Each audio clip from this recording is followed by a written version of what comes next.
Today is Friday, September 24th, 2021. Coming up, Roland Martin Unfiltered, streaming live on the Black Star Network. The leader of Black Lives Matter in Los Angeles files a lawsuit after being swatted.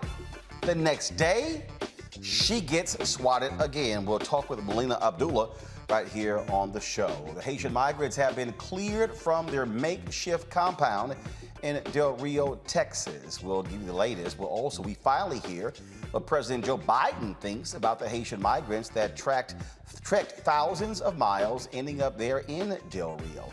Also, the Miami Herald's Caribbean correspondent Jacqueline Charles will tell us what is happening to those migrants and what is the reaction in Haiti. We'll also talk with Tamika Mallory, who's on the ground in Texas delivering supplies to those migrants. Jelani Day's body was identified yesterday after being missing for about a month. His mother, Carmen Day, will join us to let us know what happened during the time her son was last seen to the day she got the news he was found dead. Congresswoman Karen Bass apparently is going to run for mayor of L.A. and R. Kelly's fate lies in the hands of 12 jurors. We're watching for a verdict in the R. Kelly trial. In our Education Matters segment, we'll meet one woman who is making sure no child gets left behind, no matter how troubled their past has been. We'll talk with the founder of Evolution Academy Charter School. And my man, Omar Dorsey, you know, from Queen Sugar and Harriet. Well, he's going to join us right here on the show. It is time to bring the funk on Roland Martin Unfiltered, streaming on the Black Star Network. Let's go. He's got it. Whatever the biz, he's on it. Whatever it is, he's got the scoop, the fact, the find. And when it breaks, he's right on time and it's rolling. Best believe he's knowing.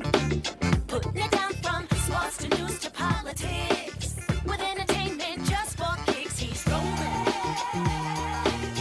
It's on go, roll, roll, y'all. It's Roland Martin, yeah. Rolling with Roland now.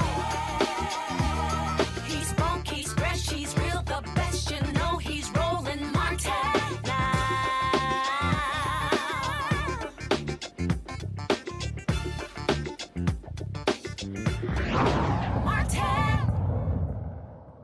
You've heard the phrase swatting. That's when someone calls the police, say something is happening at a particular home.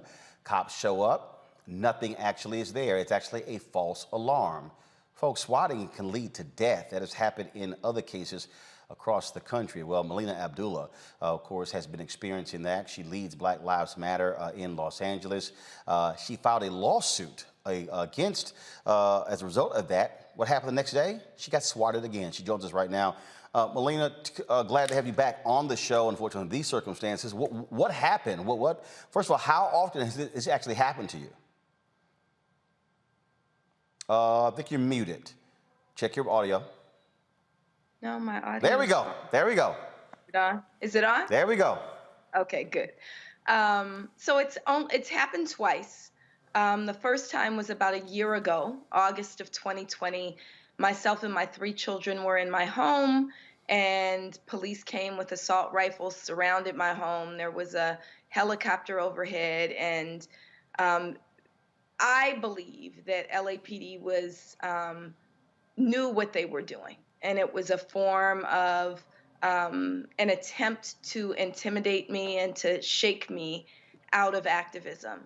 I don't think it's a coincidence that the day after we announced the filing of a lawsuit against LAPD for the behavior in August 2020, that the very next morning, less than 24 hours later, the police come out again and claim that they were called out. No 911 tape has been produced, and it seems that this is another attempt again to intimidate me. Okay, so in the August case, was there a 911 call? There was a 911 tape produced in the August case. And have they traced that back to anyone? So I haven't received any direct information about who they traced it back to. I did speak with a reporter yesterday who said that he had some information that he just got after doing some digging, but there were calls for investigations by elected officials, and nothing was ever turned over to me or to those elected officials. The other thing that happened in the August 2020 case is the caller, and we did get the 911 tape, specifically said he was targeting Black Lives Matter. So they didn't need to respond the way that they did because they knew whose house they were coming to and they knew what they were doing. In this case, again, there is no 911 tape that was produced, which makes me wonder if there was even a call. Okay, so what I'm trying to understand, that show of force, I mean, literally, police, helicopters, for what kind of call? That's right. A lot. So there were dozens, in 2020, there were dozens of officers with assault rifles pointed in my window. They demanded that I come out with my hands up. Of course, with my children home, because this is when there was still the quarantine happening. So they were doing at-home schooling. My primary concern was making sure they were safe. I was afraid that the police might shoot into the house. So getting them to safety and then coming out to bring the police away from the house was really, really important in 2020. Yesterday, they came with less visible force, but they claim that they got a call of an overdose. They claim to a reporter that my son, who's 11 years old, called and said I had overdosed and needed help. That call, the initial call that I got alerting me to another possible swatting, came from actually the media. The media called and asked if I was okay, if I was being swatted again. That was at 9-something in the morning, and I thought that they had misinterpreted yesterday's press conference because there was no police here. Almost an hour later, the police showed up, and when the media went to investigate, they said that there was a 911 call claiming that I had overdosed on pills from my son. My son, of course, was in school.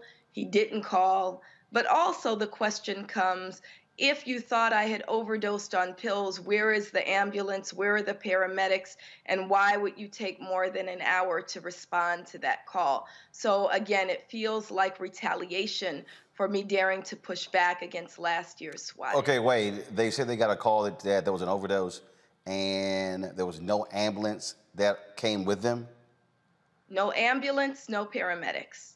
They didn't even bother to come to my door. They actually went to a neighbor's door rather than coming to my door. Okay, that sounds a bit strange there. I mean, Yes. if there's a suspected overdose, you make sure that you have an ambulance and paramedics there. Absolutely. In fact, you don't even need police. It underscores our call, defund the police.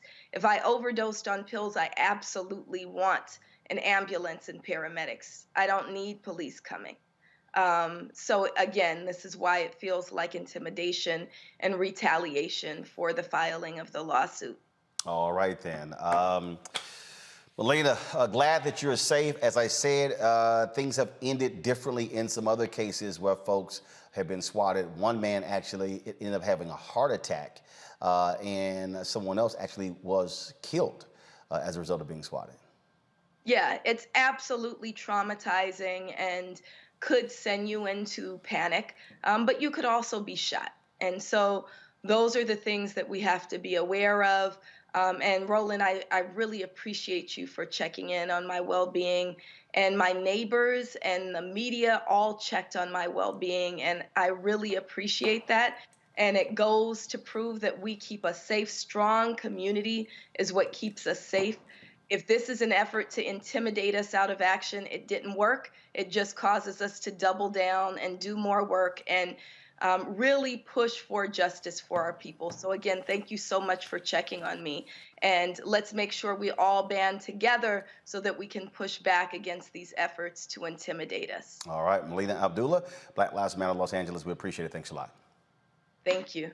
All right, folks, let's talk about Haiti. President Joe Biden has finally publicly addressed the treatment of Haitian migrants at the southern border.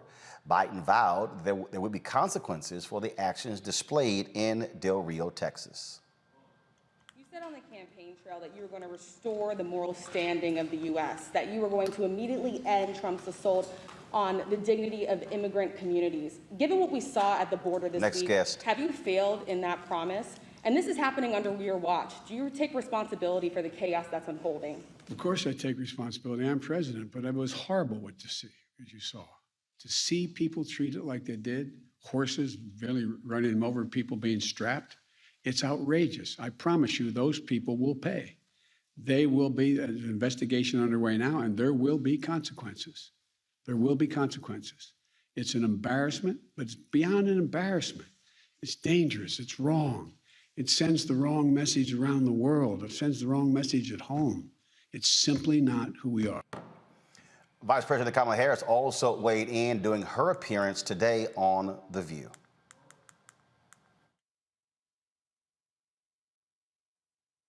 human beings should not be treated that way. And as we all know, it also evoked images of some of the worst moments of our history, where that kind of behavior has been used against the indigenous people of our country, has been used against African Americans during times of slavery. And so I'm glad to know that Ali Mayorkas, the Secretary of the Department of Homeland Security, is taking it very seriously.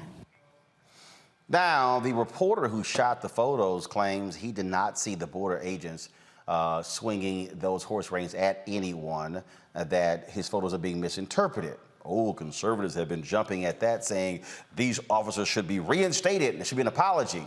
Folks like The Hill and Fox News analyst Joe Concha. I guess Joe doesn't see what's going on in the video. Earlier today, the migrant camp in Del Rio, Texas was cleared out entirely. 2 buses with the remaining migrants left the makeshift camp around noon. Officials took the migrants to the U.S. Customs and Border Protection Processing Center. This has led to lots of discussion and consternation. Not only that, Haiti officials there have been responding as well. We were supposed to have the Haitian U.S. ambassador on the show today, but they canceled at the last second due to urgent matters dealing with this issue. One person who has been very much involved in covering this is Jacqueline Charles. She is the Caribbean correspondent for the Miami Herald and, like yours truly, a former NABJ Journalist of the Year. All right, Jacqueline, always glad to have you. So give us a perspective. We've sort of heard conflicting things coming from the Haitian government. You've had the Haitian envoy to the United States who resigned, claiming that the United States is supporting a propped up government as opposed to one chosen by the people. Give us the latest in terms of what's happening. Do they want to see these deportations stopped? What's really going on with the Haitian government? Okay, well, first of all, let's make sure we understand that Daniel Foote is not a member of the Haitian government. Right. I said the U.S. envoy. Yeah. He was appointed by President Joe Biden about 2 weeks after Jovenel Moïse was assassinated. That's the president of Haiti. He was shockingly assassinated in the middle of the night on July 7th. In his private residence in his bedroom. And so, you know, congressional lawmakers have been asking, even before this, they had been asking for a special envoy because they had issues with the U.S. policy toward Haiti. And so Daniel Foote was appointed, and he resigned yesterday, basically calling the U.S.'s treatment of Haitian migrants along the border inhumane. He raised a number of issues, and his concern as well was in terms of the U.S. government's support for the interim prime minister, the interim government that's there. The situation with Haiti is this. The president was murdered. The president of the Supreme Court died weeks earlier from COVID-19. There is no lower chamber in Parliament, and the Senate, which should have 30 members, only have 10 members. And there are no elected officials, local elected officials in the country. So who the hell is in control? Exactly. So Jovenel Moïse was ruling by decree. He was one of 11 elected officials in a country of 11.5 million people. So if you recall, there was a power struggle after his death where the acting prime minister, the foreign minister, was holding on, and Ariel Henry, who had been appointed by Jovenel Moïse prior, just days before his death, to lead a new consensus government, was saying, but wait a minute, the president picked me. And so you've got this very murky situation. At the same time, you have civil society, human rights groups, business groups who are saying, listen, we are tired of the same old, same old. We want a game changer. And we have signed this accord where we say we want to take charge of this country. And instead of going to elections right away, because we've got a gang problem, we've got all these other issues, we want to put in place a transition government for 3 years so that we can clean some things up and then we can get people to elections. So all of that, in the midst of all of that, let's not forget there was an earthquake on the 14th of August, a deadly and powerful 7.2 earthquake. 800,000 people are affected. The same week that Del Rio was happening, UN agency said we cannot get humanitarian assistance to 400,000 people because the road outside of Port-au-Prince, the capital of Haiti, is controlled by gangs. So you've got this humanitarian crisis brewing, and then you have Del Rio. Whew, that's a whole lot. Yes. That letter that Daniel submitted, he just blasted the U.S. policy and the treatment of the Haitian migrants, but also said, look, the policy overall is seriously flawed. So earlier, I've heard different stuff, which is why we wanted to have the Haitian ambassador to the United States on.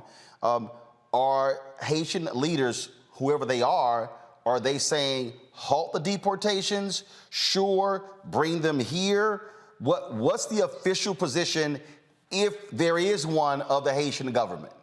So last Sunday, I was in Del Rio, Texas, and I spoke to the head of the Office of National Migration. He is the person responsible in the government for receiving these migrants. I mean, and he pleaded. He says, look, 14,000 migrants, because that's how much the United States warned them to be prepared for. He says, we cannot take this.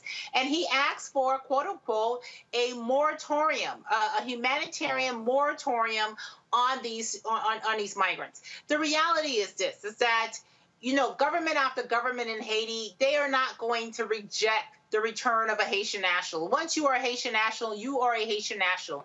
And the reality of deportations or repatriations, as the U.S. calls them, is that the receiving country doesn't really get a chance to say no. We saw this last year with Guatemala in the COVID pandemic, when the Guatemalan government was saying, listen, you're sending people to us who are positive for COVID. We are not going to accept them.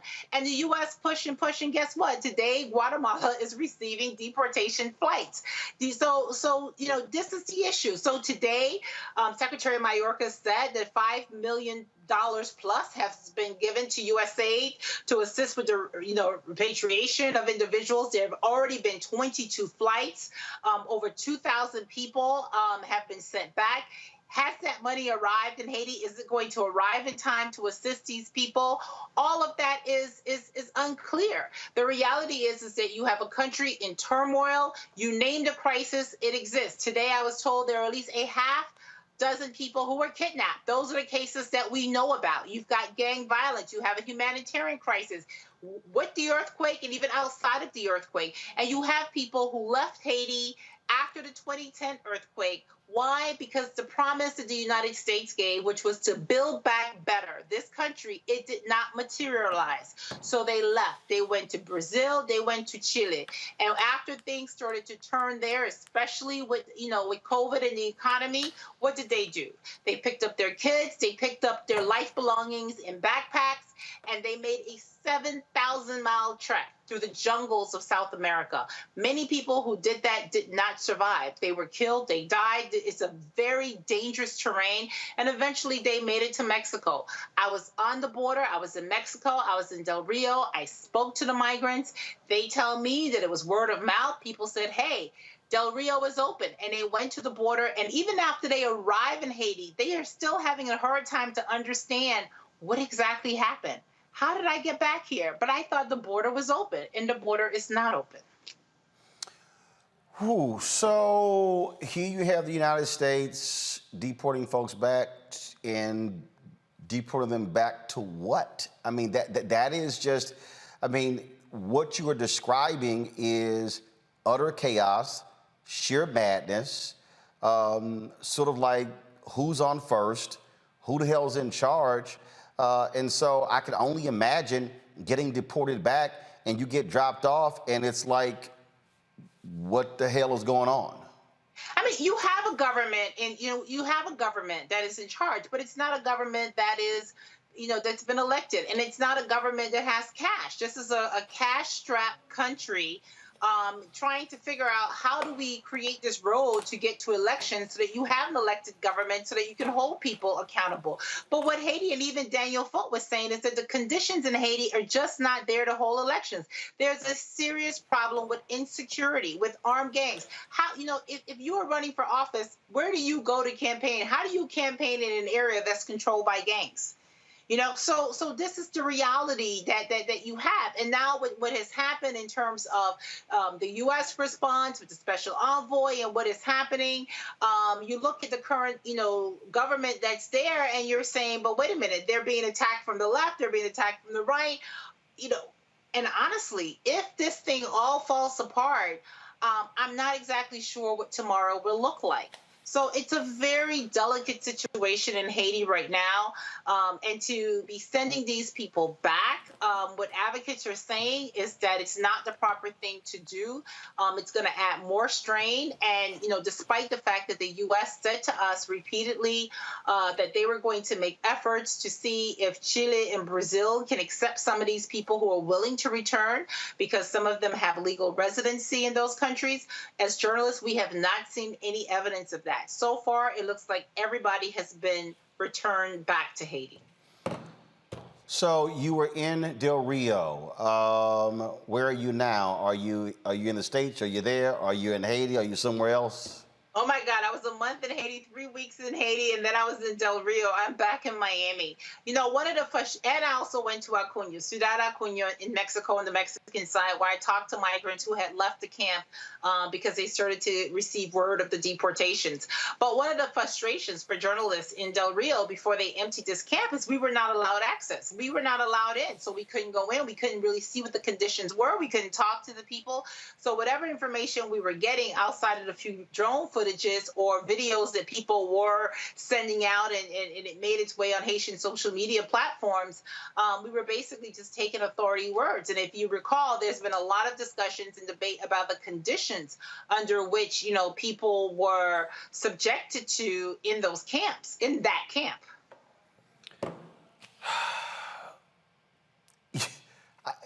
I don't even know what to even ask next. What is next? It's desperation. I mean, it's desperation. Secretary Mayorkas is right in terms of, people being misled and believing that there was temporary protected status here.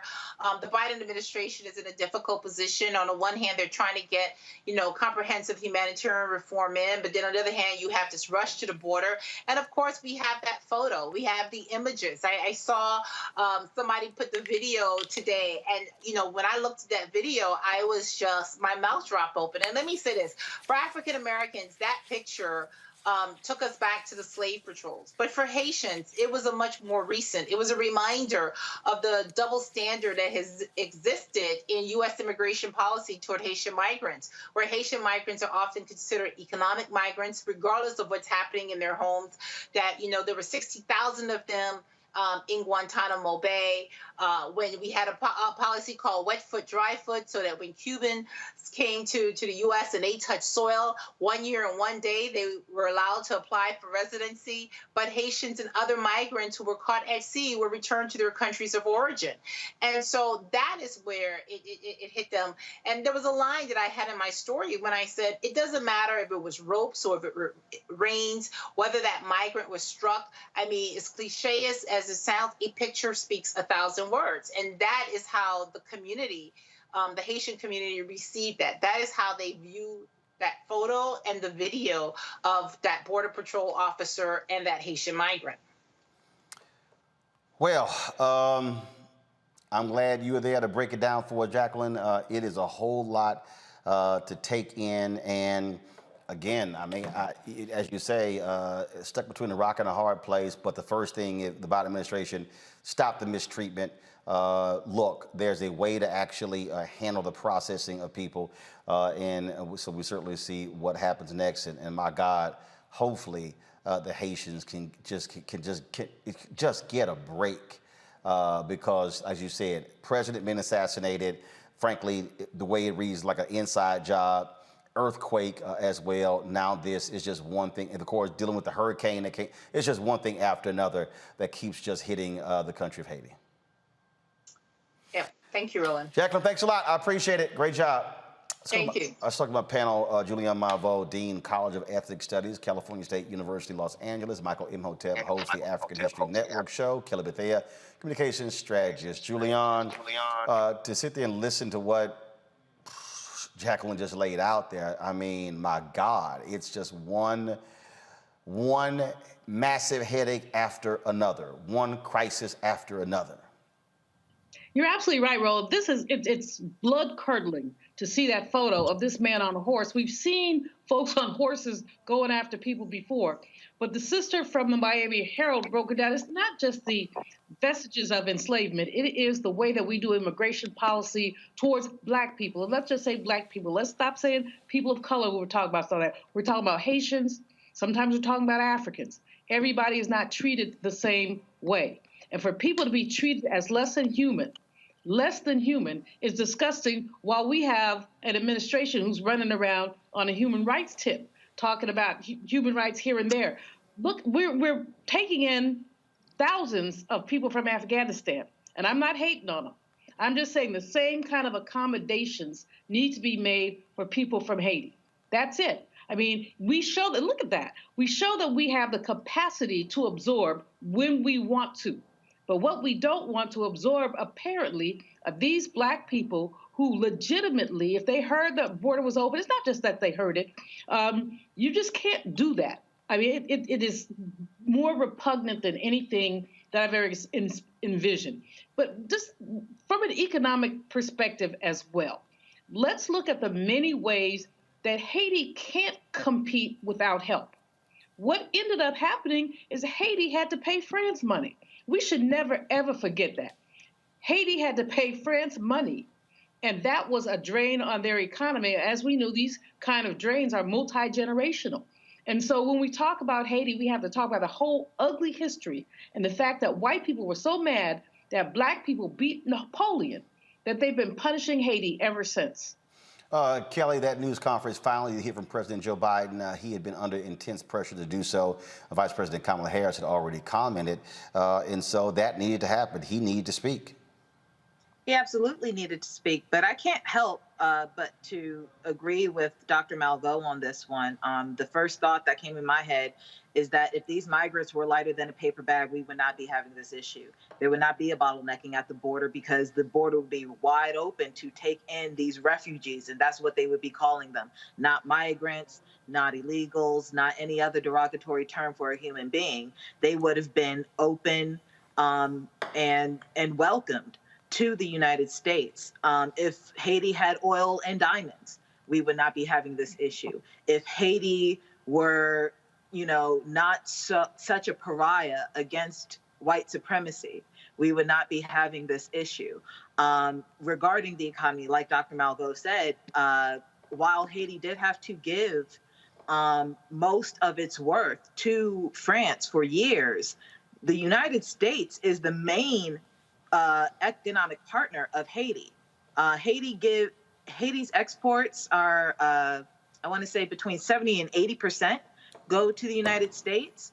And yet this is how we treat Haiti when they are in trouble. It is not enough to just, send the American Red Cross down there. It is not enough for a press conference that Biden was pressured to hold. It is not fair. It is not right. And for them to call this a partnership is just a poor definition of words. It is more like an exploitation if nothing else is done for this country. Michael Hilltep. Yeah, Roland, I've been reporting on this basically every night on my show, and this is really this whole thing and the whole backstory is really deep on this, because about 97% of the Haitians who came over, who crossed from Mexico over to Del Rio, Texas, about 97% of them have been living in Central American countries. They were living in Brazil. They were living in Mexico. And the majority of them left Haiti after the 2010 earthquake. And what happened was in Brazil, in these different countries, their labor was exploited, okay? And in Brazil, Haitian migrants were granted work visas for the 2014 World Cup and the 2016 Summer Olympics in Rio de Janeiro. They were also able to obtain permanent residency for humanitarian reasons. But what happened was, after all that was over, they were being expelled out of Brazil. They're being expelled out of Mexico, okay, after their labor was exploited. And they're coming over here, okay? And now part of it had to do with rumors getting out about TPS, temporary protection status, different things like this. Now, today, Secretary Alejandro Mayorkas, in his press conference today, and even going back to Wednesday, they talked about Haitians being released and given 60 days to return for the political asylum, okay, for the hearing on political asylum. 12,400 of the migrants are allowed to have been allowed to request political asylum and stay here. 8,000 have been returned back to Mexico, okay? 5,000 are being processed to determine whether they will be expelled or placed in immigration removal proceedings. 2,000 migrants have been expelled to Haiti. So what I'm still trying to figure out is, okay, how do you exactly determine who can stay and apply for political asylum and who gets expelled back to Haiti? I'm still trying to figure out what the first of all, criteria is. remember, they're using Title 42, which allows for you to expel single folks, but the ruling by Judge Emmett Sullivan applies only to families. They're appealing that ruling. I want to do this here. Hold tight 1 second. I want to go live now to Tamika Mallory. She's there in Texas. She's co-founder of Until Freedom. They travel there with a significant number of supplies, not just to Del Rio, but to other parts of Texas as well. Tamika, how has the trip been going thus far? Hey, thank you so much for having me on, and to the panel of all my good people who are there. I was actually really listening in and focusing on the history, because I think a lot of people, even folks who are American, Haitian Americans, don't necessarily understand the significance of what is happening at the border and what is happening to the Haitian people. We are actually returning back to Dallas after having spent the entire night and all day today traveling to Del Rio, bringing a truck full of resources, and also going to the bridge, under the bridge, where the encampment site was, to take a tour. Once we got to the encampment site today, we learned very quickly that everyone had been removed. All of those who were under the bridge had been removed by buses that they say were being moved all night long, buses showing up to clear out the space. And so we did go, we learned a lot, we asked a lot of questions. They did give us a tour. And when I say us, I'm speaking of Until Freedom, my organization, along with Relief Gang, which is Brother Trader Truth, that many of you know from doing relief work across, particularly across Louisiana and Texas, in several earthquakes. And we worked with some of the Haitian elected officials, and of course the organization that we're supporting and working very closely with, called Haitian Bridge. We all went together to this area and had the tour. And then we left there and we went to a processing center. It is a location that we have not named publicly, because there were white supremacists that showed up with weapons just a couple of days ago, scaring families, and also those individuals who actually run the facility. You know, there are people here who are doing great work with not a lot of hands, and not a lot of resources, but they're doing amazing work. And I think the thing that's important is for folks to know that this is not new to them. They've been doing this work for years. Haitian Bridge and the young woman, Miss Gerline, who runs that organization, has been engaged in relief efforts for at least 6 years. And the location that we went to today, they've been there operating for a long time. It just so happens that this particular time period has been heightened in terms of those numbers of individuals who have crossed into Del Rio, and also, of course, the inhumane treatment that we all watched in the videos and images that I've seen on your show today. But they are always dealing with migration. And in fact, people are still coming. And we've been told that by Border Patrol that they expect that between 10 and 14,000 people will show up again in the coming days. There are people waiting on the Mexico side. Oh, sorry if that cut off. But there are people waiting on the Mexico side of the border trying to get in. They say that the situation on that side is very serious, it's very tense. And there are people who have left the Texas side of the border to go over there to bring aid. We partnered with this particular processing center, and Linda Sarsour, who you had on last night, my partner at Until Freedom, and I were allowed to go into the processing center to see families, to be able to meet with people and to assure them that there are many of us American citizens who support them and are standing with them. And then we also were able to unload the truck with all of our volunteers and supporters so that they have access to supplies, much needed supplies. So the supplies that y'all gathered in Dallas, what happened with those? Did y'all distribute to other places, to other people? What happened? Yeah, so the supplies that we, again, collected at Friendship West, which is Dr. Freddie Haynes' church, they are being distributed today and from now on until everything is gone from this particular facility. As I said, they deal with refugees, migrants all the time. And so this is not new for them. This is a very well-known location that people show up at for help. And so the supplies are there, and there were families, many families inside of this facility today, and they will have access to the supplies. There's also a nearby church that is going to facilitate or hold on to anything that is left over so that when the next group of people come across the waters, that they have these supplies readily available to give to them. We also sent other trucks to different locations. So we had people contacting us with trucks full. We were unable, because of our manpower, to bring those trucks down into this area. As I said, it's very sensitive. People are trying to protect the identity of those individuals that are inside of these facilities because there are white supremacists who are showing up and causing danger and, of course, fear to those individuals who have crossed the border.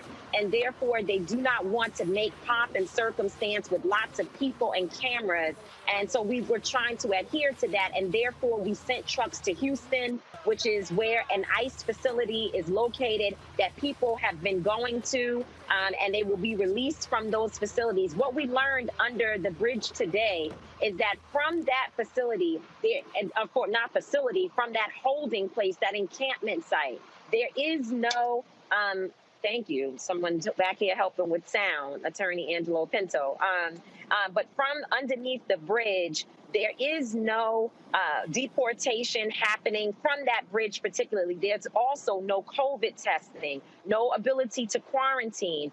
We did not see anything about showers. And I think that, in fact, when they gave us the list of what services and resources were available, they did not mention showers. It's important to note that the individuals that we saw in the video that were obviously being whipped by Border Patrol on those horses, those individuals, many of them were returning from a food run in Mexico. They slip out often to be able to get food because they are only served 2 times a day by the United States government. And so they slipped out to go over to get food and come back. And when they were returning, that is where that incident happened. So it's a major crisis. And again, there are more people coming, and hopefully the resources that we have left there will easily get to them, because they were not allowing, and we knew that when we came, that we could not bring the supplies into the area where the encampment site is located. And so we had to make sure that it is in a facility where there are actual families who have been released to go there to find their families and to be processed. Tamika, we appreciate it. This is why we have this platform, because otherwise, how would the word get out other than social media? And so thanks for breaking it all down for us. Great job there, and certainly safe traveling back on those Texas highways.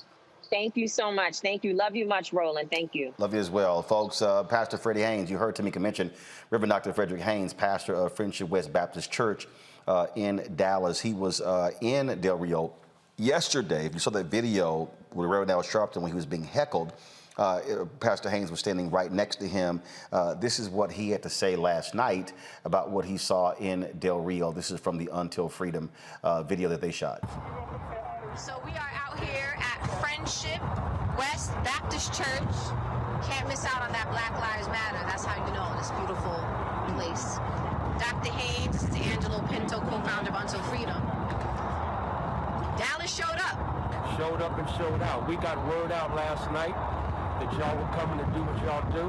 And so the people heard, the people said, hey, we can't have that sign up and not act like it. That's right. Because, as you so well said, all Black lives matter. Around the globe. And we're saying that to this sick nation, that all Black lives matter. And so when you treat us in a dehumanizing fashion, our humanity still shows up in a powerful way. I just came from there today, and it was hell. I can't unsee what I saw, and so I'm even more motivated now because I know this country created the conditions that made them flee home. This country did that. France did that. That's right. And while the United Nations meets in New York right now, they need to hold this country accountable. Patrick Gaspar said today, the United States under this administration is not living up to international asylum protocols. We got to change. Again, that was Pastor Freddie Haynes right there. Real quick, I'm going to go to Michael, Kelly, and Julian before we go to a break. Julian, look, you just heard what Tamika said. There's going to be another wave. So this country has to figure out what its policy is. And again, I've asked the Biden administration every single day since Sunday to send somebody to this show to discuss this. They have yet to do so. I asked Sunday, Monday, Tuesday, Wednesday, Thursday. Every single day hasn't happened. America is going to have to explain why there's a different policy for Haitians from Cubans or Afghan refugees. Thank you. Beyond that, Roland, I mean, when you look at it, the Biden administration, we got your back. This is Mr. We got your back. Well, whose back do you have? When the Congressional Black Caucus has a Haiti caucus, they've talked about this. When others have talked about this, you can't say you have our back. I'm Haitian American. My mother's dad was Haitian. I mean, this affects us all. And so for them to arrogantly put this on the back burner is to say that Black lives don't matter. Because these are Black people. These are Afro descendants who are being whipped because they're Afro descendants. Not because they did anything wrong, but because our country is too polarized to do the decent thing. Not the right thing, the decent thing. And the decent thing is to make room for these people. We do it for everybody else. Michael. Well, you know, Roland, there's another 20,000 Haitians in Colombia. And it's possible that they can come this way as well. Okay, NBC News had an article from a couple of days ago. I talked about this as well. 20,000 in Colombia. Now, Governor Greg Abbott in Texas, and there's a big piece from the New York Times from yesterday. There was a line of 800 vehicles that Governor Greg Abbott had lined up along the border to keep the Haitians from coming in. The Texas Department of Public Safety vehicles. Okay, it's a big piece about this as well. So, and one of the things I'm trying to figure out, Roland, maybe you can help me out with this. Okay, so is that legal to put the vehicles there and block it? Yeah, I mean, from the people from coming over. I have a lot of questions about this. The more research I do on this, man, the more questions I have about this. Kelly? Again, anything short of a structural overhaul regarding what happened this past week at the border is going to fall short of what Haiti actually needs. It is going to fall short of what these migrants need. We cannot afford any more performative allyship, as I said on your show before. The fact that Biden, waited days to make an official statement, that says something, and it's not something that is making anyone feel good. It seems performative. Everything that the United States has done in the past week regarding this issue feels performative and not truly actionable, because it's not, nothing has been effective outside of just moving them to another place. So again, until we have a structural overhaul, until we stop the performative, until we truly, bog down and really figure out how to overcome white supremacy in this country so that we can understand Haiti in general, everything is going to fall short. Absolutely. Folks, got to go to break. We come back. We're going to talk black and missing. Also, the case of Jelani Day. His body was found, and it was determined yesterday that it was indeed him. Next on Roland Martin Unfiltered and the Black Star Network, we will talk with his mother about this case and why did it take pressure after a white woman got loads of coverage for the media to all of a sudden realize that he and other African Americans were missing. That is next on the Black Star Network.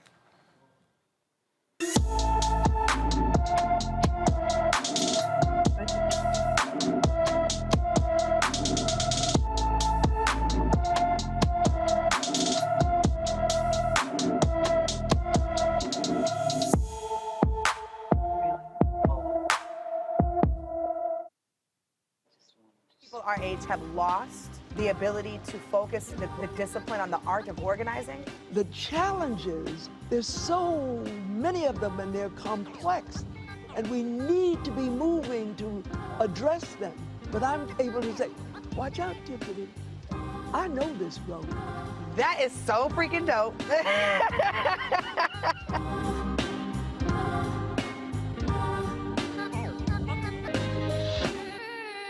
George Floyd's death hopefully put another nail in the coffin of racism. You talk about awakening America. It led to a historic summer of protest. I hope our younger generation don't ever forget that nonviolence is soul force. Priceless.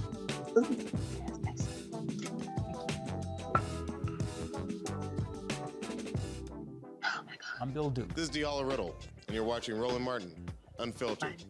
Stay woke.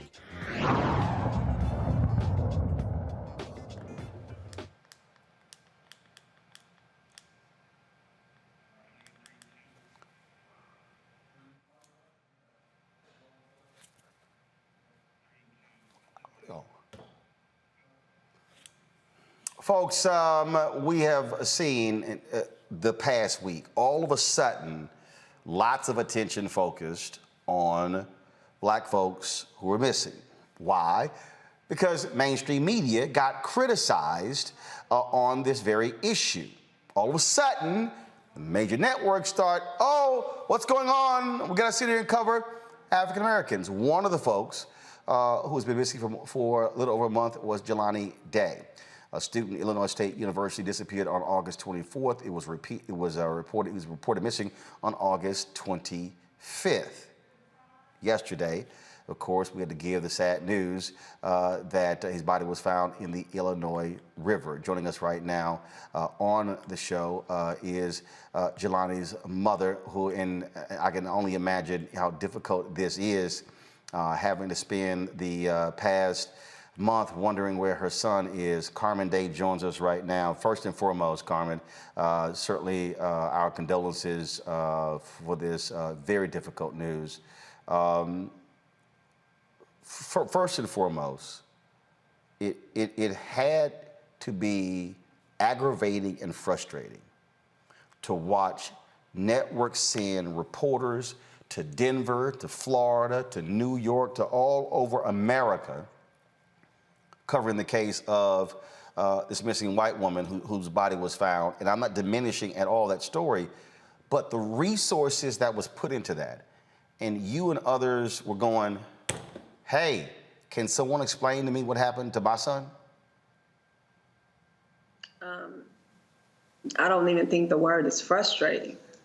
It was disrespectful, because it was showing me that the media, the police, the FBI, they thought that this young white girl was more important than my young black son. And I was mad, I was angry. because the same focus and the same attention that I have been asking for and pleading for and begging for, I couldn't receive. Your son was seen coming out of a dispensary, and then that was it. When were you notified that he was missing? What did the cops do?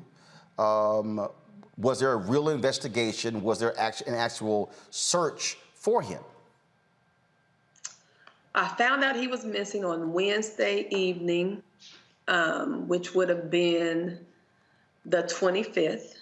My son, my oldest son, had called me and said, "Mom, the police are here and they're looking for Jelani."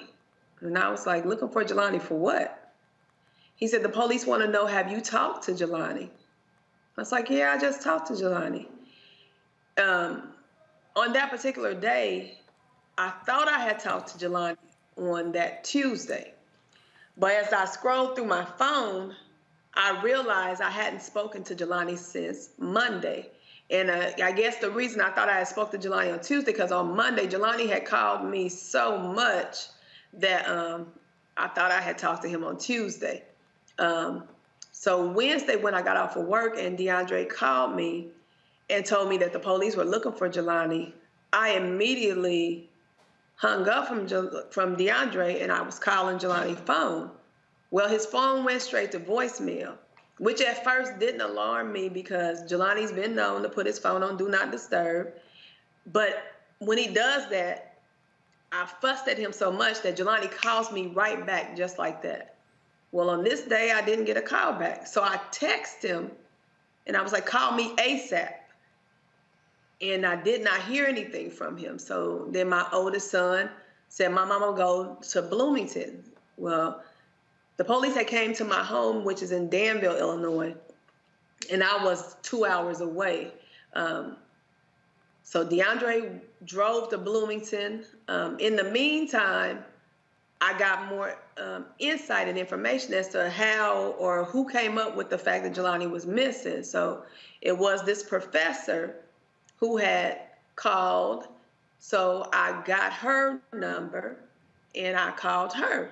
So after listening to her tell me that she has been texting with Jelani all Monday evening, about a little bit after 9, her and Jelani had been texting. They had been talking about some school stuff.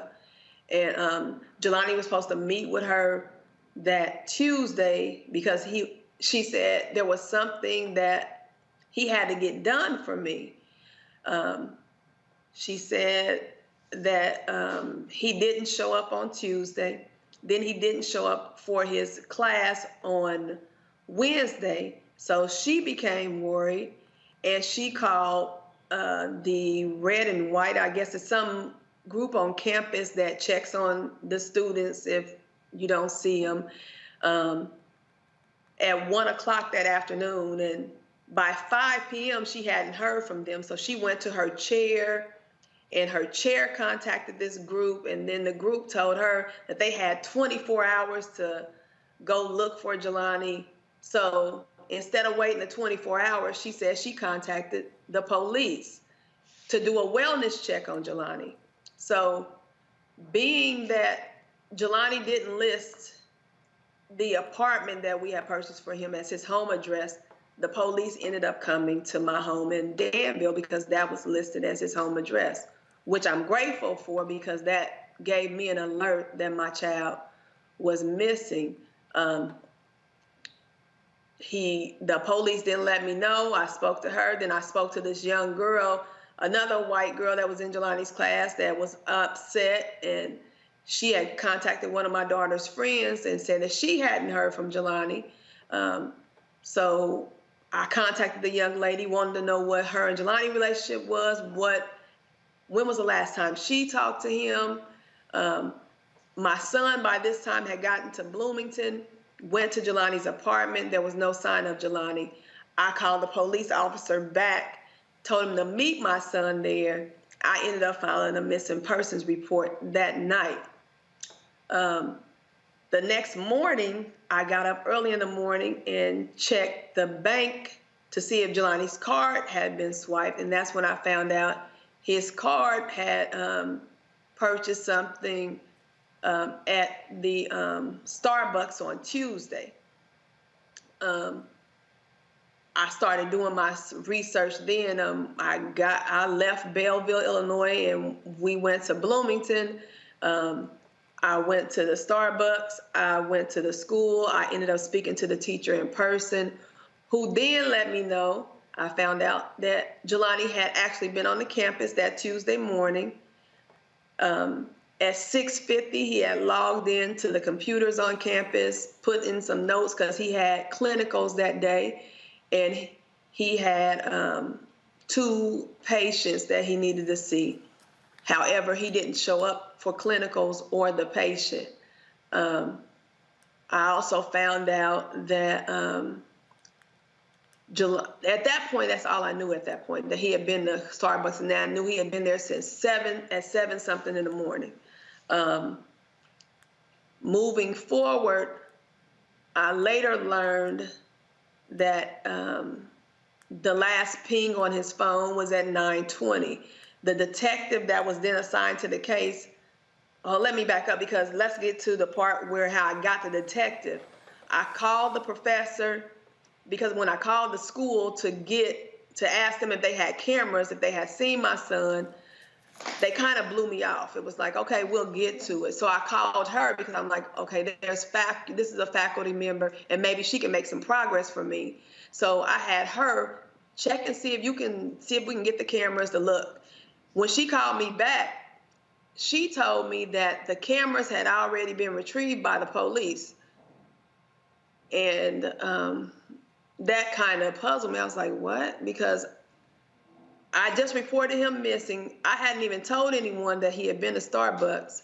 So how had they had the cameras from Starbucks?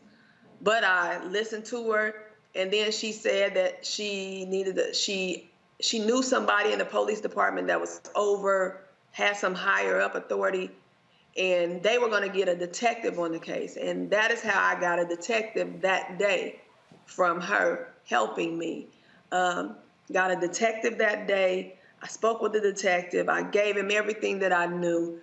That's when we found out Jelani's last ping on his phone was at Veterans Parkway. The detective figured out that his ping, there were businesses in that area, and that's how we found out he was at Beyond Hello.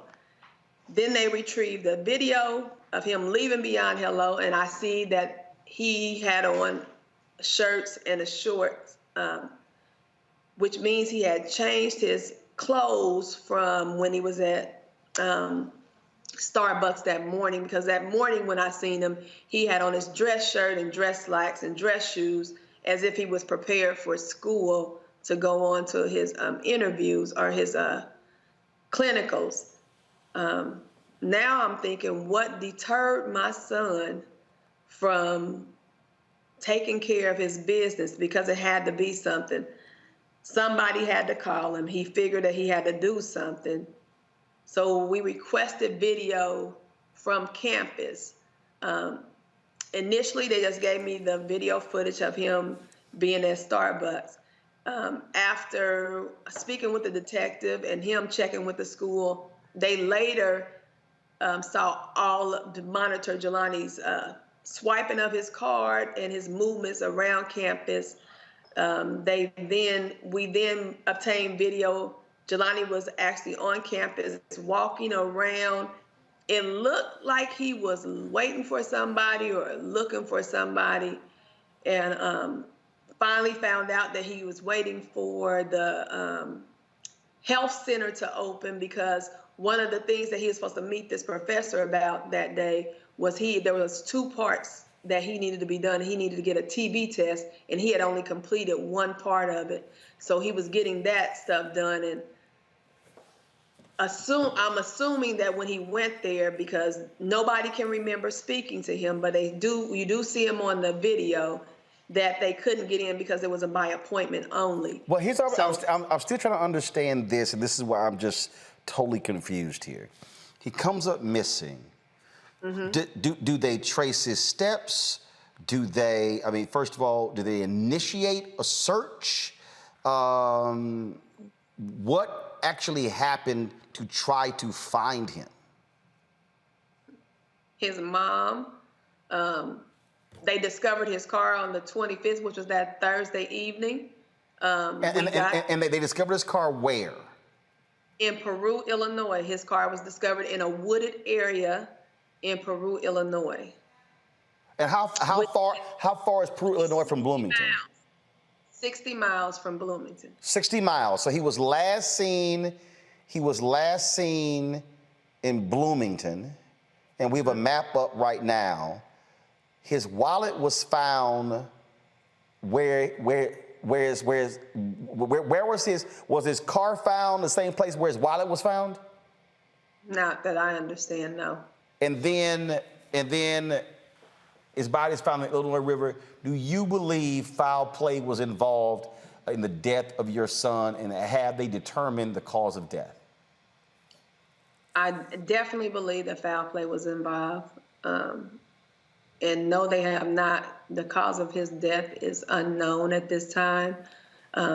They're trying to create the narrative that Jelani had mental issues and he was depressed, but the devil is a lie. There was nothing wrong with my son. He was not depressed about anything. He was not overwhelmed about anything. He had been in a program that was challenging. He went to an HBCU where he kept his GPA up to 3.3, 3.4 and higher while he pledged online, while he was in a group on house arrest. He pledged for them. He was a collegiate honor student. He did all of that, plus he partied. And I would get on him. I'd be like, Jelani, your grades better be good. And nothing ever failed with him. He kept all up. So he knew pressure and he could handle pressure. So them trying to convey this or wanting to make me think that my son, because his dad is ill, because things were going on in school and it was a challenging program, that he was under pressure is a lie. Jelani could handle all of that. He had been handling, he's handled many things. And so the fact that he's in Peru, which is a town that only comprises of 1% of Black people, that he's never been there before. I've never heard of it until they found his car there. Then they want me to think that he actually took his car, parked it in this wooded area that you would only know about this area if you are from there, that you have been there or you lived and grown up there, because it's one of those areas where you just don't find by going down the street. It's tucked away. So he didn't park his car there. Then they want me to believe that he parked his car there and he walked his little happy self to this riverbank, took off his shoes and socks and his shorts, and put himself in the water and drowned himself. Number one, my son was on the swim team and he could swim. So none of it makes sense to me. And I'm not going to let them create a narrative that makes anyone think that my son had any kind of mental health issues, that he was not a strong young man. My son is smart. He was determined. He was goal-driven. He had things in his life that he wanted to accomplish, and somebody stole all of this from him. I don't know if they thought he had money because of the car he drove, or because of how well kept he was, or because of the way he kept himself up. But somebody did this to him, because Jelani didn't just drive himself to Peru. He didn't just put himself in a river. He didn't just drop his wallet in somebody's yard. He didn't just leave his lanyard laying on the ground. He didn't do none of that to himself. Somebody did it, and they didn't do nothing to try to find it out. That car was found on the 26th, which was a Thursday. By that Saturday, I conducted my own search, gathered people, had them in Peru. There was not one police officer there to help us, to guide us, to lead us, to show us anything. I even posted on social media. I don't know how to conduct a search, but I know I have to search. And whoever can help me, please join me in searching for my son. And people showed up. I did the search the next day in Bloomington, near his apartment, because my kids was like, Mama, let's search this area. We didn't know what to do. We didn't know where to search. Nobody was telling us anything. So I had to make moves on my own. I had to figure out things. My kids have been on computers trying to figure out things. We tried to get into his phone. His location turned off. Apple wouldn't help us, so we created a protest against Apple, had everybody tagging them until we could get some help. The police were telling me that they had to get a subpoena against Apple, and it would take sometimes it takes 6 months for Apple to respond. Not with this one, it wasn't going to take 6 months. I found Apple's policy. I texted to the detective. I gave him a number. I had people calling, just bombarding Apple with phone numbers. One of my friends found out that he sat on a board with somebody from Apple, and he contacted them for me. By that night at midnight, Apple had at least responded with some kind of spreadsheet, according to Detective Jones, with some information. That wasn't because they did anything. That was all because of the groundwork and the legwork that me and my friends and strangers put in for my son. After the Apple stuff, we had to still look for things. We're looking for clues. I had to hire a private investigator. I had to call Illinois Search and Rescue so that they can get involved, so that they can perform a search. And it was them that, when that search that they conducted, that found this body that they couldn't identify. That wasn't Peru. That wasn't Bloomington. That was me and my kids and my friends and people I didn't even know that were concerned about how I felt about my son. So we find this unidentified body on September 4th. They sent me in a room. They explained to me that they can't tell me anything because the decomposition of the body, and we would have to do DNA.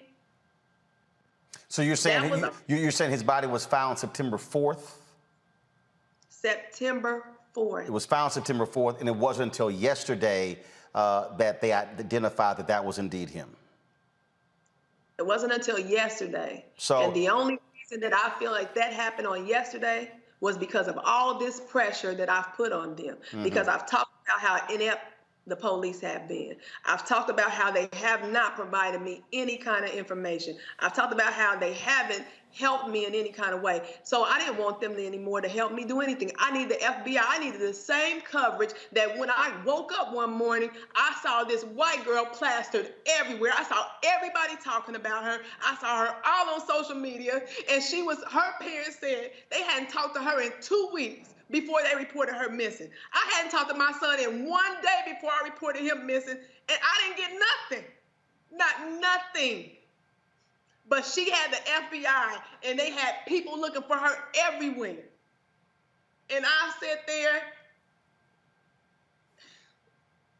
and do not get me wrong, Gabby, my heart goes out to her parents, because I know what it feels like to not know where your child is, to want to know where they is, to want to make sure they're safe. I know what that feels like. I was sitting in that seat with her. But I didn't know what it felt like to have the FBI come in and use all their resources and to use everything they had to find her, to find their child. I didn't know what that felt like. They found her within 3 days. Day 30 is when I found out where my son was. Carmen, there are other parents who are having to endure this same thing. We had a brother on, Daniel Robinson, on yesterday. And I hate to have to ask this question, but the reality is it's going to happen again. What advice do you give to anybody out there that if their child comes up missing, what they should do from the beginning? What would you tell them based upon what you've had to endure and what you still are enduring? What would you tell them that they need to do the moment that child is missing? What my message to everybody now is, right now, while you still know where your child is, number one, use those locations. I don't care how old your child is. Mm-hmm. Use those locations. Those locations are very, very important. So what you mean is make sure that those tracking devices are on. And let me tell you something. There's an app. I think it's called Mama Bear. My wife put it on my niece's phone, and the app is interesting because she can tell when they're in a vehicle how fast that vehicle is even going. And I think one day they were riding with somebody, and she sent a text. She said, "Tell them to slow down," because she actually saw it. And there are a lot of people who turn those tracking devices off. People talk about privacy, but what you're saying is that location service is important to be able to track those steps. It's very important. For some reason, Jelani's location and everything was turned off. I don't understand as to why, but it was. So we were very limited on what we could see with Jelani's phone. The Mama Bear app, I never heard of it, but that's good. But I have all my kids on now the Life 360, just like the Mama Bear app. Mm-hmm. It tells how fast they going. It shows you where they been at, how long they were there, everything. It's important to let people know what you're doing, because you never know when they need to know that information to help you. I would also tell everyone that before this ever happens to anybody, I know our kids think we're nosy, but no passwords and usernames to things that they're in. And if they don't want you to know it right now, put it up somewhere. Tell them you don't want to be nosy. You just want to make sure that if at any time you need it, it's available to you because it's a help.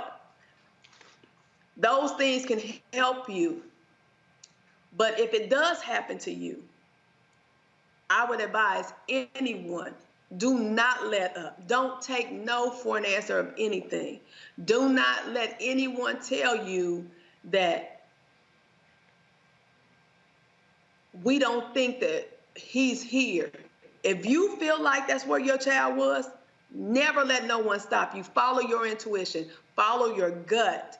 Do exactly what you feel should be done. If they get mad, if they get pissed, that's on them. What I did in this whole process was I tried not to be the angry Black female, the aggressive woman that they would think didn't want to work with them, because I wanted them to find my son.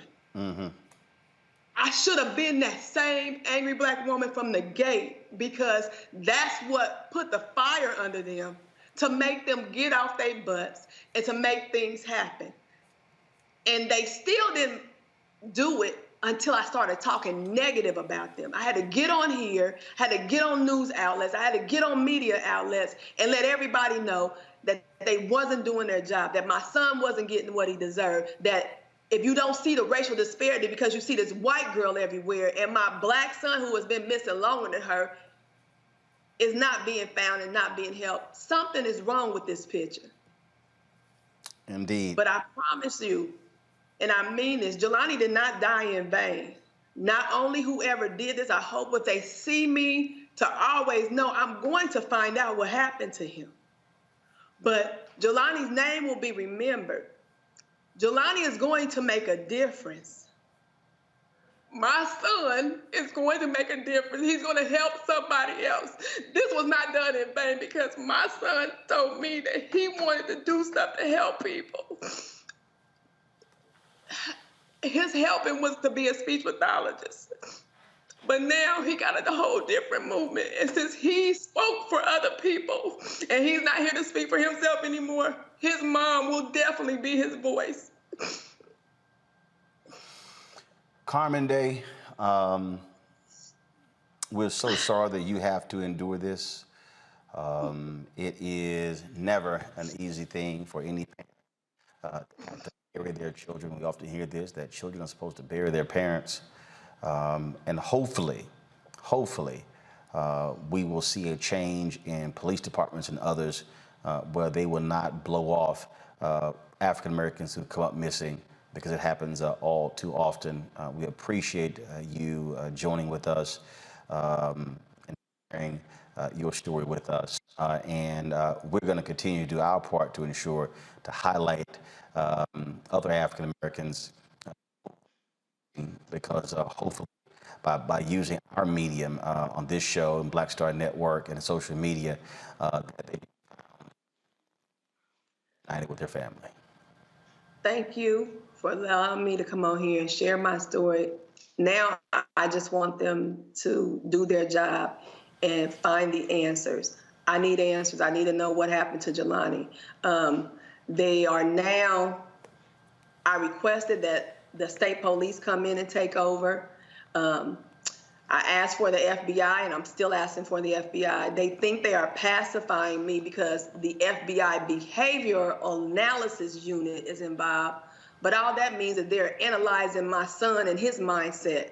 I needed the investigators involved. So I'm not stopping, and I'm not settling, and they will not just give me anything to pacify me. I want answers, and I thank you for allowing me to come on your platform and to let the world know that this is what I'm seeking, and I will need that support. I need your support. I need everybody's support. I need everybody's help. I need everybody's prayers. I just want answers now. Carmen Day, thank you so very much for joining us. Thank you. Julian Malveaux, it's interesting looking at these stories.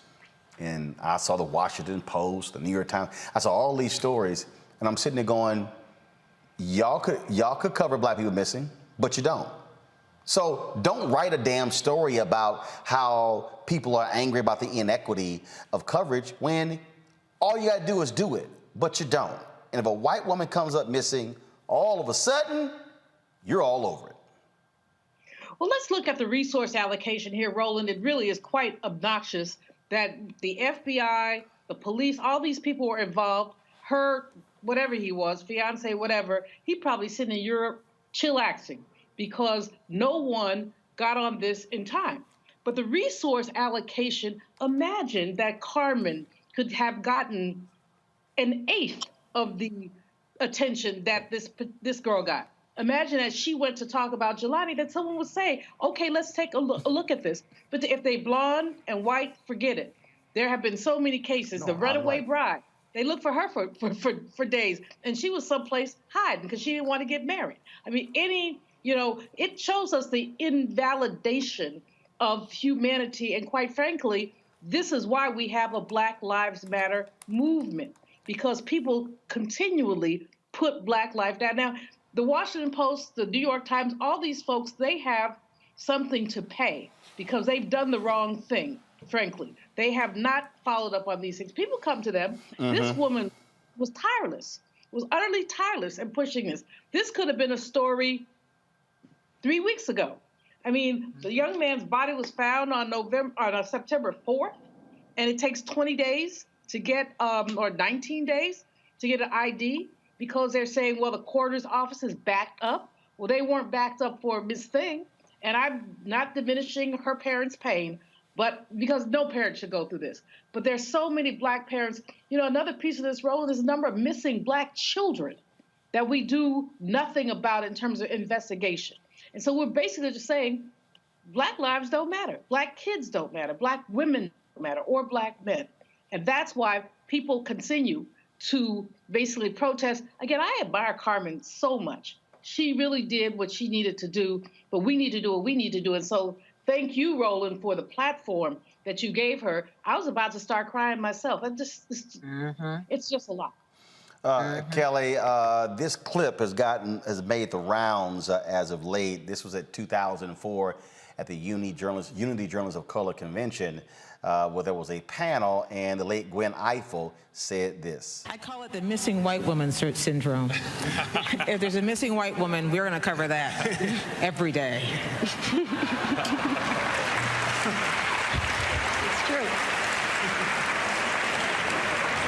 So I think we need to keep our focus. I call it the missing white woman syndrome. That's what it is, Kelly. It's exactly what it is. And it's not just in regards to white people, period, but specifically white women for sure.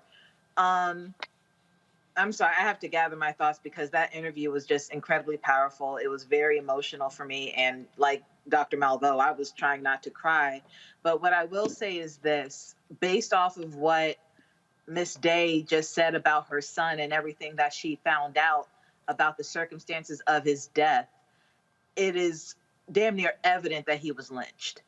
I don't see anything other than that happening here unless something, comes up. But based off of what she has found, based off of how the police has treated this case, based off of the fact that his phone was found one place, his car was found another place, and his body was found basically in between both places, there's no link to where he was found versus where his college is versus where he lives with his mom. All of this lines up with, at the very least, suspicious circumstances. But considering the history of this country regarding young Black men missing, this absolutely looks like a lynching. But going back to the lack of coverage regarding... First of all, we don't know anything about the condition of the body, crime scene, or anything like that. We don't. So we can't even. Saying... So we can't call it a lynching if we don't even know if a cause of death has been determined. That lynching is a very specific thing. I understand. I'm just saying, based off of what I just heard from the mother, that's what it sounds like. But we don't know what happened. We know what was discovered. I didn't say that's exactly what happened, though. So, well, again, we don't even know the condition of the body and what the cause is. So what I'm simply saying is, I don't like jumping to anything unless we are basing it on something. We don't have anything. We don't even know. We don't even know if there was blunt trauma force to the body. We don't know anything. I understand that. Again, moving forward from that, that's just what I think. I'm not saying that's what happened. I'm just saying, based off of what Ms. Day has said and what we have found out through what she has told us and what the news coverage says, that's what it looks like to me. Again, it's all allegedly, all suspicious at this point. But going back to how missing Black people are just forgotten about in this country. I mean, there are reports right now that Kelly Price has been missing since last week, and nobody's covering that. Well, actually, well, hold up. Okay. Again, first of all, it's just reported today that she was missing. Literally, the stories just came out since we've been on the air. Now, her information right now is listed with the National Crime Information Center. Her family apparently is actively seeking information about her whereabouts. And so this information about Kelly Price has only come out in the last hour or two. And so. Well, I saw it hours before that. So right. What you said, no one is covering it, but that's not true. They are. Literally, multiple media outlets are reporting it. So folks are just finding out that she was missing, apparently after a COVID diagnosis. Okay. Well, I'm just very particular when we say stuff isn't happening when literally it just happened. So, I mean, we hadn't even talked about it because since we've been on the air, we actually saw it. We saw the reports, not just TMZ, Atlanta Journal-Constitution, Essence is reporting it as well. Other media outlets are reporting it. Now, that's going to be different because she's a celebrity. The real fundamental problem here, Michael, is when you're not a celebrity, when you're not a white woman. And that's what Carmen was really pleading there, the fact that she had to travel there and conduct her own search for her son. Daniel Robinson, the fact that the company the guy is a geologist with, the company hasn't even done anything.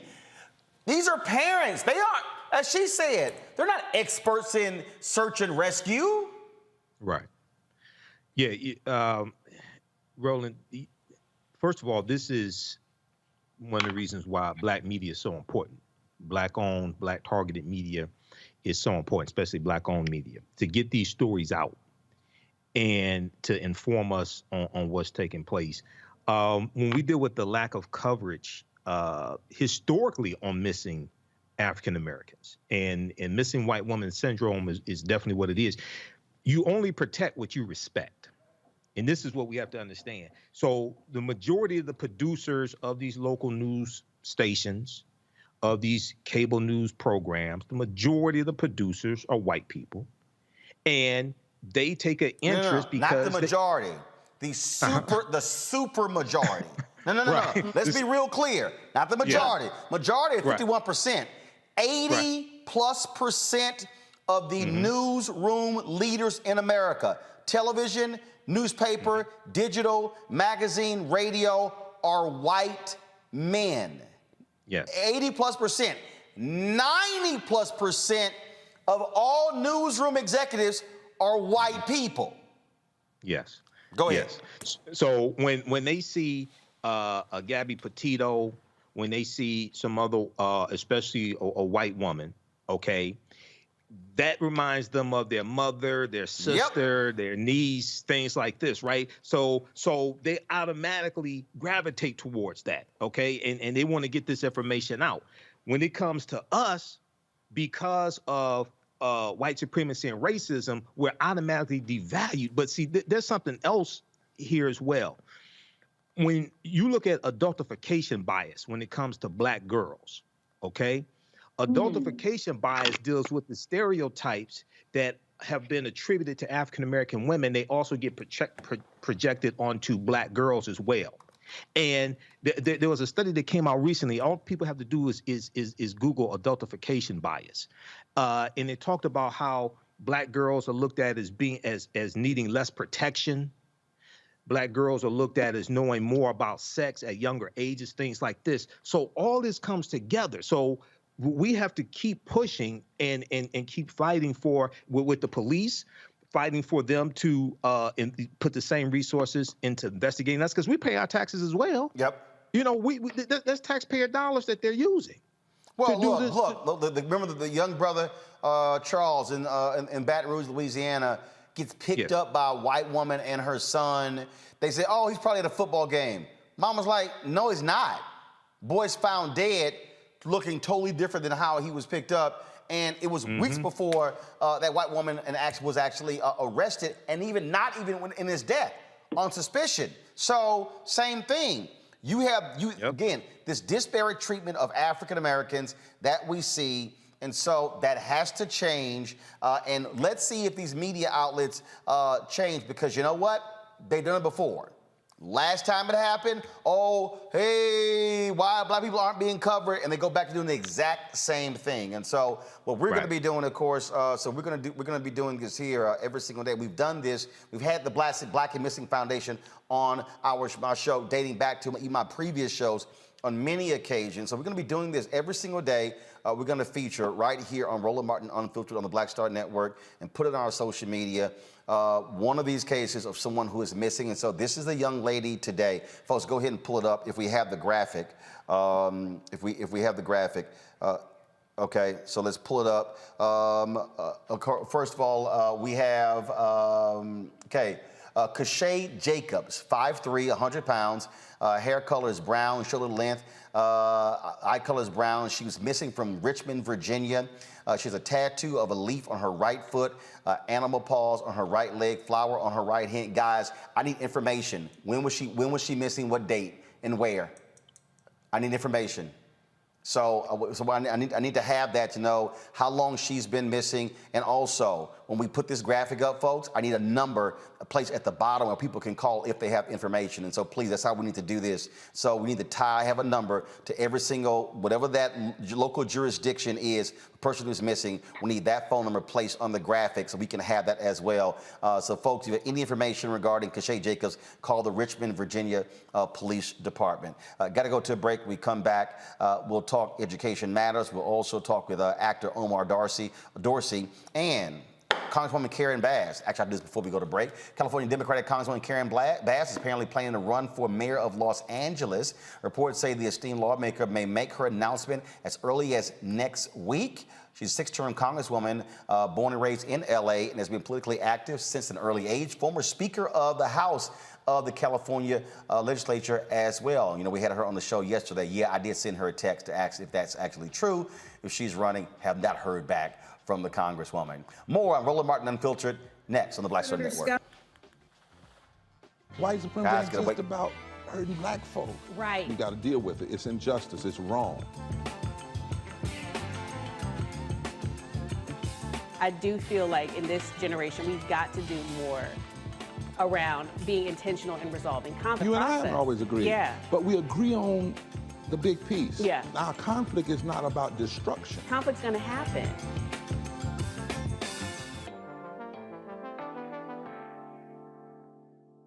Time to be smart.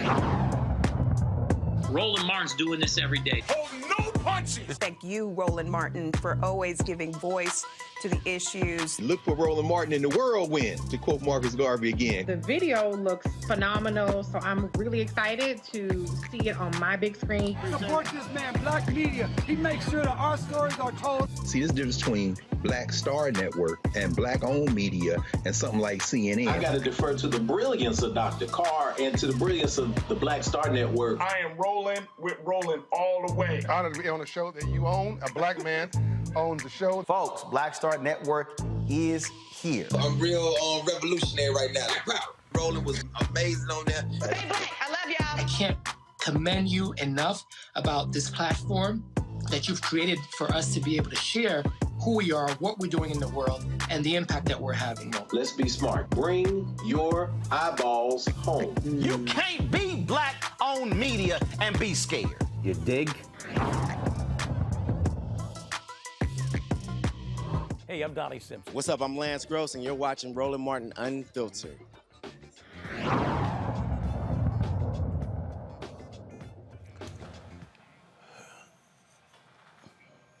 Jurors in the case of R. Kelly are coming back on Monday. They deliberated 2 hours today. But now that the defense and the prosecution have both rested, they have not come to a decision. For weeks, prosecutors called dozens of witnesses to the stand in an attempt to properly display what they saw as a criminal organization led by R. Kelly yesterday. In a final attempt to win over the jury, Kelly's defense team actually compared him to the Reverend Dr. Martin Luther King. Yeah, I have no idea. Kelly faces life in prison if he is found guilty and still has charges pending in Illinois and Minnesota.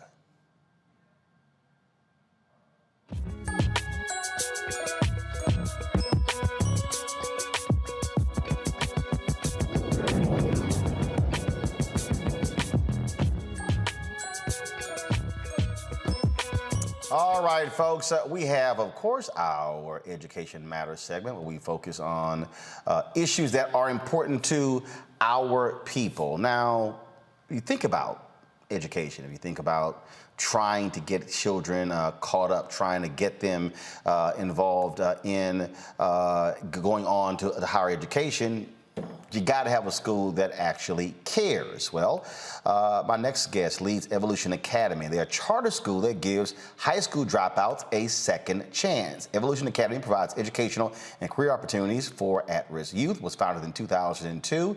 The school is spread across 3 campuses, have graduated more than 2,000 students. Joining us now is Cynthia Trigg, founder of Evolution Academy Charter School. Cynthia, glad to have you on the show. So tell us, how did this thing start? Well, thank you so much for having me. And as an educator,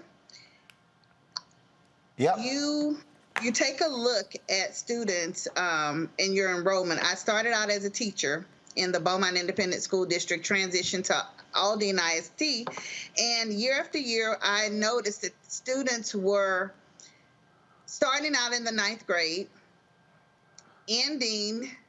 You start a cohort in the 9th grade, but then you take a snapshot, fast forward 4 years later, and you may graduate a class of about 300. So from 900 to 300, that's a huge disparity. And so I literally thought, and I share it with my husband over and over, I say, you know, when I retire from this educational system, I am going to start a private school just to address dropout recovery. And just in doing research, met an individual. She said, you know, you don't have to wait until retirement. Texas has just approved its first generation.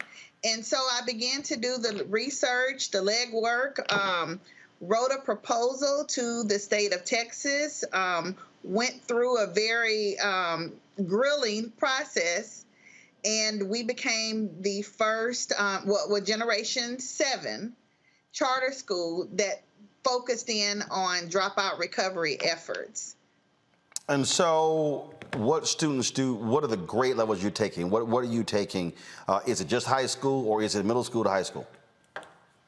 9th through 12th, ages 14 to 21, and for our diploma completion program, 21 to 26. And obviously, you have to teach them a lot differently than you normally would traditional students. Explain the difference. Absolutely, Roland. It's very different. So you may have a student that would initially be assigned to 1st grade, 9th grader, English 1, first semester, English 2. It's not uncommon for the students that come to us to be what we call 2 to 3 years out of their cohort. So it's very important to have the flexible opportunities, credit recovery classes, dual credit opportunities. Quite a bit of flexibility goes into it, but the most important thing is that every single student that walks through the door must have a graduation plan. And so we are literally sometimes piecemealing the courses that they've taken because they've been in multiple campuses, but we bring all of those together into one, develop a graduation plan, and we just look for flexibility. So you have 3 campuses. So you're in 3 different cities? Yes, we are. Okay, so in those cities are Beaumont, Houston, and Richardson? That's correct. So basically, Richardson, which is of course near Dallas. Then you have Beaumont, which is, of course, near the Louisiana border, and then you have Houston. Absolutely, okay. Yes. And so we're hitting those markets, and we serve approximately students that would be attending about 33 districts throughout the state of Texas. Wow. Just if we've encompassed the Beaumont, the Richardson, and the Houston area. And there's not a day that goes by that I'll meet an individual and they'll say, what do you do for a living? And I tell them, and they're like, I didn't know that something like that existed. Question. But it's really, yeah. No. Go ahead and finish. Go ahead. Well, we're literally taking students who may have just been way behind for whatever reason. Some of it is self-inflicted. Some of it is not. And our goal is to case manage them to the stage, to literally get them graduated. But in doing so, you know, when we first got our start, it was, we want our students to have a high school diploma. But of course, what we know is to earn a living wage, that's just not enough. And so we have been working tirelessly to partner with community colleges and job certification programs that would allow students to earn dual credit. And so I'm happy to say that we've launched partnerships with every single community college or institute of learning, of higher learning in each of our communities. So we have a partnership with Lamar. We have a partnership with Lone Star College and Dallas College that works with our students that are behind. So it really doesn't feel like they're behind, because what we tell them is, you know what, you may have gotten a slow start and you may have, you know, had some issues. But what we're going to do is, once you have an opportunity to earn an associate's degree prior to leaving here. So let's maximize this free of charge. Right. And there's no lag time. So you are literally ending up where you would be because you're making up for lost time. And we're just compressing that. Questions for my panel. I'll start with the educator, Julianne Malveaux. Sister, first of all, thank you for your work and congratulations on everything you've done, especially the partnerships. I'm interested in what kind of data you're collecting. You have over 2,000 graduates. So what kind of data are you collecting, and what are you learning from the data collection that will shape the next cohorts that you work with? What we are learning is that our students require social emotional support on steroids. That's one of our major pieces. And so the resources that you would have on a 1-to-1 ratio in your traditional independent school district may look a lot different, because we literally have to case manage students because of the social and the emotional that they are constantly dealing with. And it's just easy.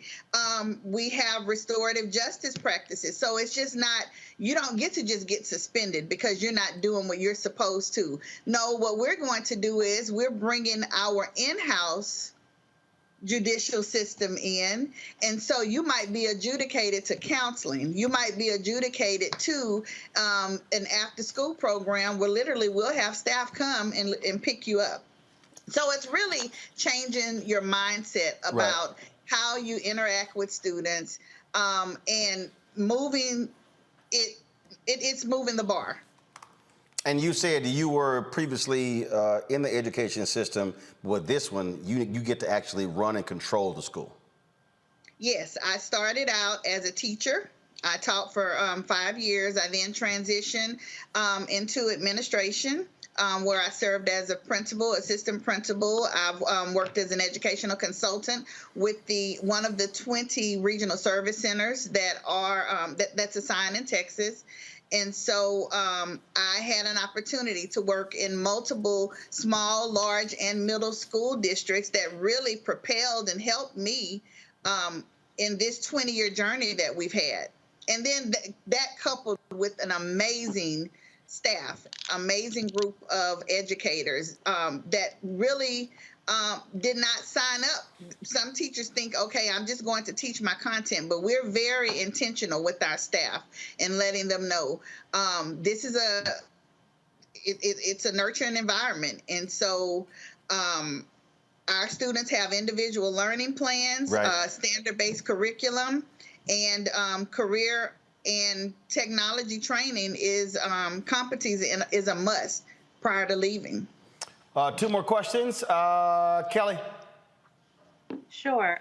Thank you for coming on. I am looking on your site right now, and it appears that you have tracks, so to speak.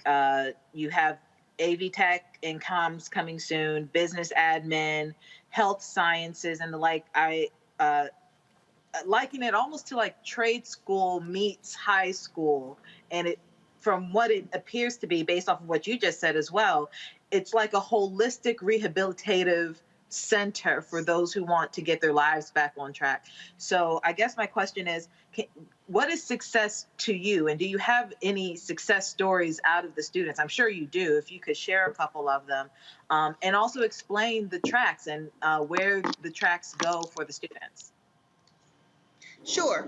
So we have the Business Support Center systems track where students are engaged in the opportunity to complete a Microsoft certification. We will be implementing what's called it's our community healthcare worker track that propel students, if they're interested in the social work arena, there's a certification that goes along with that. There's an entrepreneur certification that students that may want to start their own businesses. We have students that are very creative and they need a roadmap and a model. And so our success stories stem from students that have been told by former educators that they would not amount to anything. But I had a young man who, after his rap career failed, he remembered that I had a teacher to take me through a dual credit program, and I did pretty decent. And so now we call him Doctor. We've had a set of triplets who were dropouts, yet they came here, they engaged in the program, and they were able to move forward, graduating in the top of the class, 1, 2, and 3. We've had students that are in the education field, the healthcare field. I go through the airport traveling to and from the different campuses, and it's not probably a time that I'm not in the airport that I'm running into students that are former Evolution Academy students. All right. Michael, question. Yes, thanks for coming on, and thanks for the work that you're doing, Sister Cynthia. Question for you. Do you have an alumni day where the graduates of the school come back and talk about the careers they're in with the current students? And if so, what is that like? What, if you could share a little bit of that with us. What we have done is reach back to our alumni, and they serve as our keynote speakers.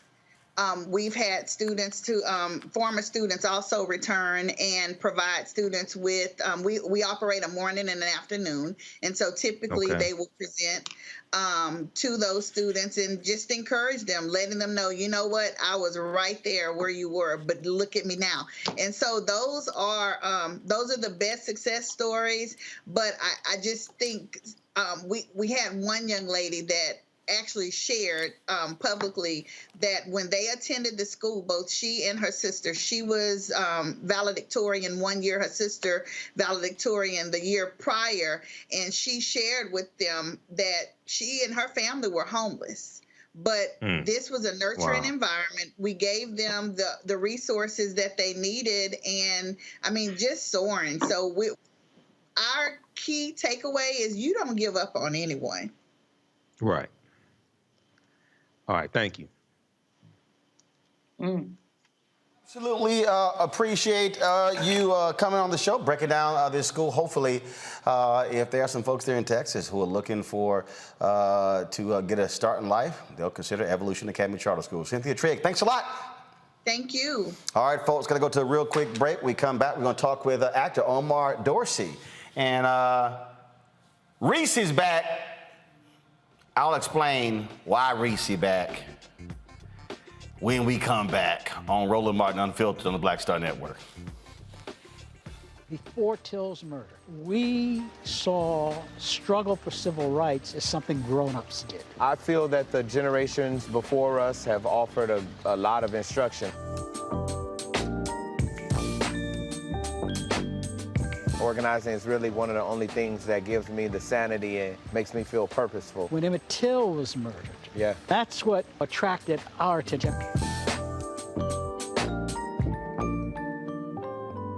It's time to be smart. When we control our institutions, we win.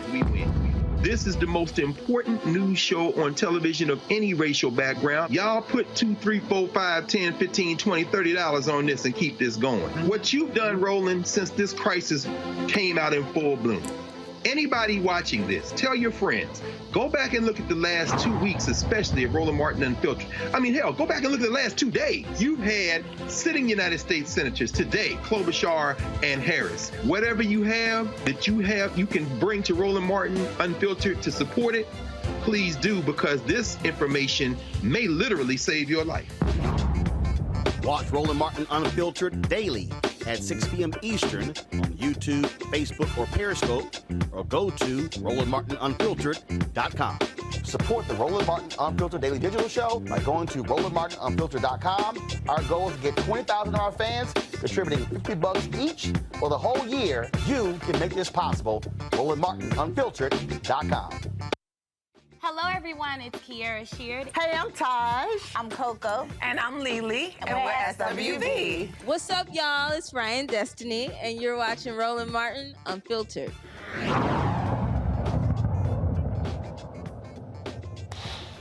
All right, folks, my next guest. You've seen him on Queen Sugar. You've seen him playing the Harriet.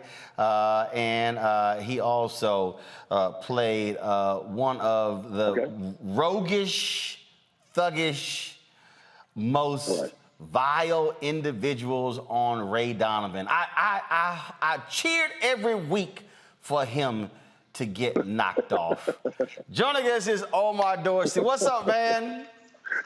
What's going on, Roland? How you doing, man? All right, so let me explain to y'all how Omar and I first got hooked up. So I was watching Ray Donovan, and I could not stand his character. I reacted with glee when Ray took him out. And Omar tweeted me like, damn, bro, you got that much hate. First of all, what's the name of that character? Cookie Brown. Huh? Cookie Brown. Cookie Brown. Y'all, I was killing Omar every week. He was like, damn, bro. Yo, we've been friends ever since then, too. Yeah, absolutely. So thank God you have redeemed yourself playing a stand-up, strong, compassionate, real brother on Queen Sugar. Thank God, man. God, it's a redemption story for me. So first, talk about this here because your character, Hollywood, is a different role from what we normally see black men on shows. You know, one of the things that I greatly appreciated, not just with your role, not just with the other brothers, when Dondre Whitfield was on his character, you saw multi-dimensional black men and you did not see caricatures. Correct. You know, that's what it's supposed to be, though. It's supposed to be real life. That's what the artist's job is to do, is to reflect. I do a good job of that. It doesn't always have to be hyper reality. Look, I like playing the bad guy. I like playing an over-the-top dude. But the reason that Hollywood is the most satisfying role I've ever played is because, you know, I'm really playing a real person, the person who I see every day, the person who I am, the person who my dad was, who is, the person who my brother was. You know, and for me to be able to bring that character to life, it's been the most important thing in my career. And when we talk about that character, it's also a grown role. Yes. And so folks get to see grown black people in love and actually show love and affection on the air. That also is vital. It's extremely important, man. I mean, because look, that's who we are. You know, I'm a dude in my 40s. You know, and you know, we are. I got my partners in their 30s and their 50s and even 20s. But we have to show exactly what we look like. You know, I'm a Southern dude. These are the guys who I grew up with. These are the people who I, you know, who I hang around every day. And like I said, it's just our responsibility to show that. Our responsibility to show what real people look like and just how it looks. It doesn't always have to be, you know, super over the top, man. And I love it. And the love that Hollywood and Vi have is one of the most beautiful love stories in television history. You know, you don't even think about the age difference anymore. I guess it was shocking the first couple of episodes, but after that, you know, this is just your uncle and your aunt. Indeed. And I told y'all why Reese was back. We were supposed to have Omar on yesterday, had some technical issues, came back. Reese is like, I got to ask a question. I got to ask Omar a question. I was like, all right, calm down. And so I didn't even know. So Reese, what, you do these Queen Sugar weekly recaps? Is that the deal? Yes, I do. I recap Queen Sugar with a panel of two of my girls, my sister and my friend, every Tuesday, right after the Eastern airing of Queen Sugar. It's a great discussion. We break it all down. We are all Team Hollywood. So, Omar, I'm very happy to be here on this panel tonight. So, can I ask a question? Thank you, now? Reese. Yeah, ask a question. Of course you can. Okay.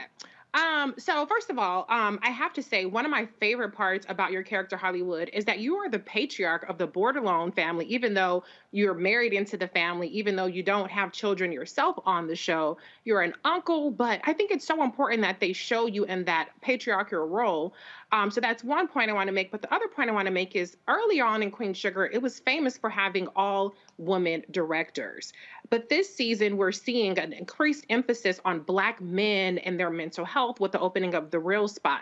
I'm curious if there has been a bigger role that Black men have played behind the camera this season with that increased emphasis on Black men, or are you as an actor and your fellow actors, Kofi, stepping up in that way to really make sure that your authentic Black male voices are being heard in the portrayals of your character?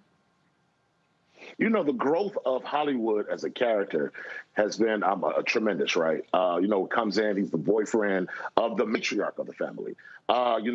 He's a guy who's almost on the outside, but, you know, he can drop a word in here and there as a wise sage. Throughout the seasons, you know, especially after, the passing of the patriarch of Glenn Turman's character, you know, somebody had to step into that role. And I was so glad that they started letting Hollywood be that one. We have an amazing showrunner named Anthony Sparks, really cool brother, strong brother. You know, he and I had a lot of conversations, and I said, we have to start, I would love to get more into Hollywood's life and not just him being the person who is the husband of Vi. And so for this season, especially after last season, the passing of his mother,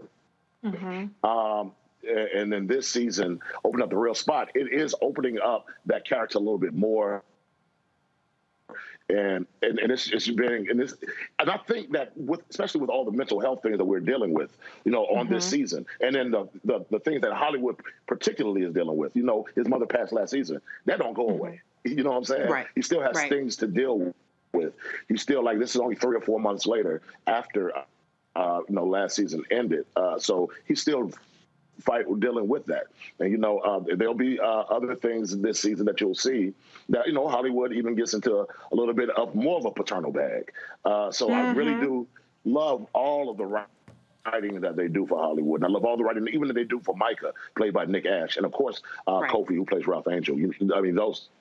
Those characters are very, three-dimensional, and we're seeing more and more of the men come to the forefront, and of Davis West, played by Tim Cal Durant. All right. I got a brother next, Michael. Michael, your question for Omar Dorsey. Hey, Omar. Hey, thanks for coming on today. Question for you. For people who do not watch the show, especially for African Americans, for people who do not watch the show, give us some reasons why they should don't watch. What y'all doing? Rolling. I don't watch a lot of scripted TV. Man, what the hell is wrong with you? What you doing? I'm not against it. I don't watch a lot of scripted TV, Roland. I'm busy doing research and doing my show. No, you said I don't watch a lot of scripted TV, which means you watch some scripted TV. So what the hell are you watching? Godfather of Harlem. Godfather of Harlem season. Michael, the Godfather of Harlem season ended 2 months ago. Right, okay. I was behind on episodes, Roland. It ain't that many damn episodes. I saw the end. It was episode 10. I saw that. I know the historical consultant on the okay. So I watched Godfather of Harlem, scripted TV. The pain. Was it House of Pain? House of Pain. Your ass watch House of Pain, but you don't watch Queen. Man, ask your damn question. Ask your damn question. So explain to some people who don't watch why they should tune in each week to this show, and what do you want them to take away from this show? What do you want them to learn that they don't already? First and foremost, I got to give a shout out to my man Marquand, who created Godfather of Harlem. I'll probably call him a little later on. I'm in Harlem right now, and that's my brother, but he's made a tremendous show. Tremendous. Nigel Thatch, Forrest Whitaker, everybody, Giancarlo Esposito, the whole cast. And Professor James Small, who's the historical consultant. Yes. Yeah. He's one of my teachers. Exactly. So I'm not mad at that at all. But what I will say is this. If you, Queen Sugar, man, it's just, it's a show about family. And it's a show about all the ups and downs, the anything that goes on in a family. It's not super high drama, but it's your or whatever. It's just it's what we life. It's Southern. We all from the South, unless you the islands are from Africa. You know what I'm saying? But if you're people from the South, so you will feel it. You will feel exactly what it is, and it just feels like home. It's about a family who owns a sugar plant to them, and it's them trying to grow that business and trying to do all these things within this beautiful community of St. Joe's, Louisiana, and and through all of that, you still have all your family's ups and downs. And 6 seasons in, so even the people who the kids who are on the show now they're in college. I was dating the matriarch of the family. It's just family, and they're going through over the last 6 years. All right, let's see here. Yeah, it's 6 seasons in, so your ass got time to catch the hell up, Michael. Okay. Michael, I'm gonna need you to go and do a self marathon. Right, binge. I'm gonna need you to do a marathon. Just get your binge. Since Godfather of Harlem has ended its season 2 run 2 months ago. Okay. Hell, I was behind on episodes, man. I man. think they ended it 3 months ago. It's only about 10 a year. Yeah. You can knock that out in a weekend. Exactly. All right. Next question, Julian. Omar, I love Queen Sugar so much. It's such an important show. So the thing, the drama, all of it, and I love Hollywood. I want me a Hollywood. Shit. Now look, hold up, Julian. Hold up, Julian. Now, you already had, come on now, you already had Method Man talking about that red bone on the show. Now you trying to go from Method Man to Omar? Give me a break, bro. Anyway, Omar, my question. Let me go to my question. Throw this messing with me again. The thing about the show that is so important, there's a lot of drama, not high drama, but medium drama, like with the police or Mika, stuff like that. Oh, yeah. But what is the most moving is the subtle stuff.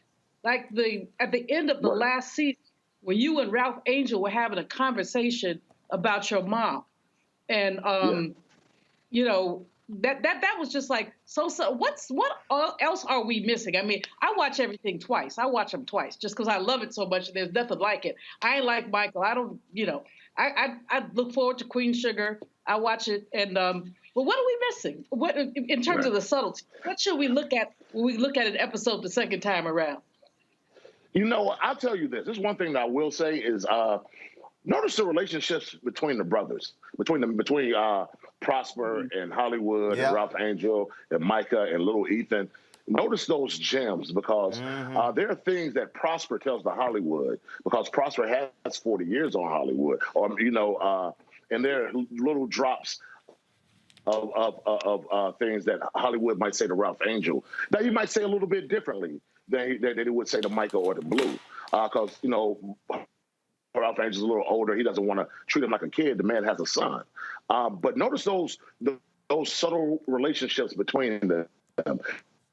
And that's how men talk to each other. Yep. You know, it's funny. I was talking to somebody today, and they were like, Omar, you know everybody. You know everybody from Sam Jackson to the youngest actors. And I said, because I'm right smack dab in the middle.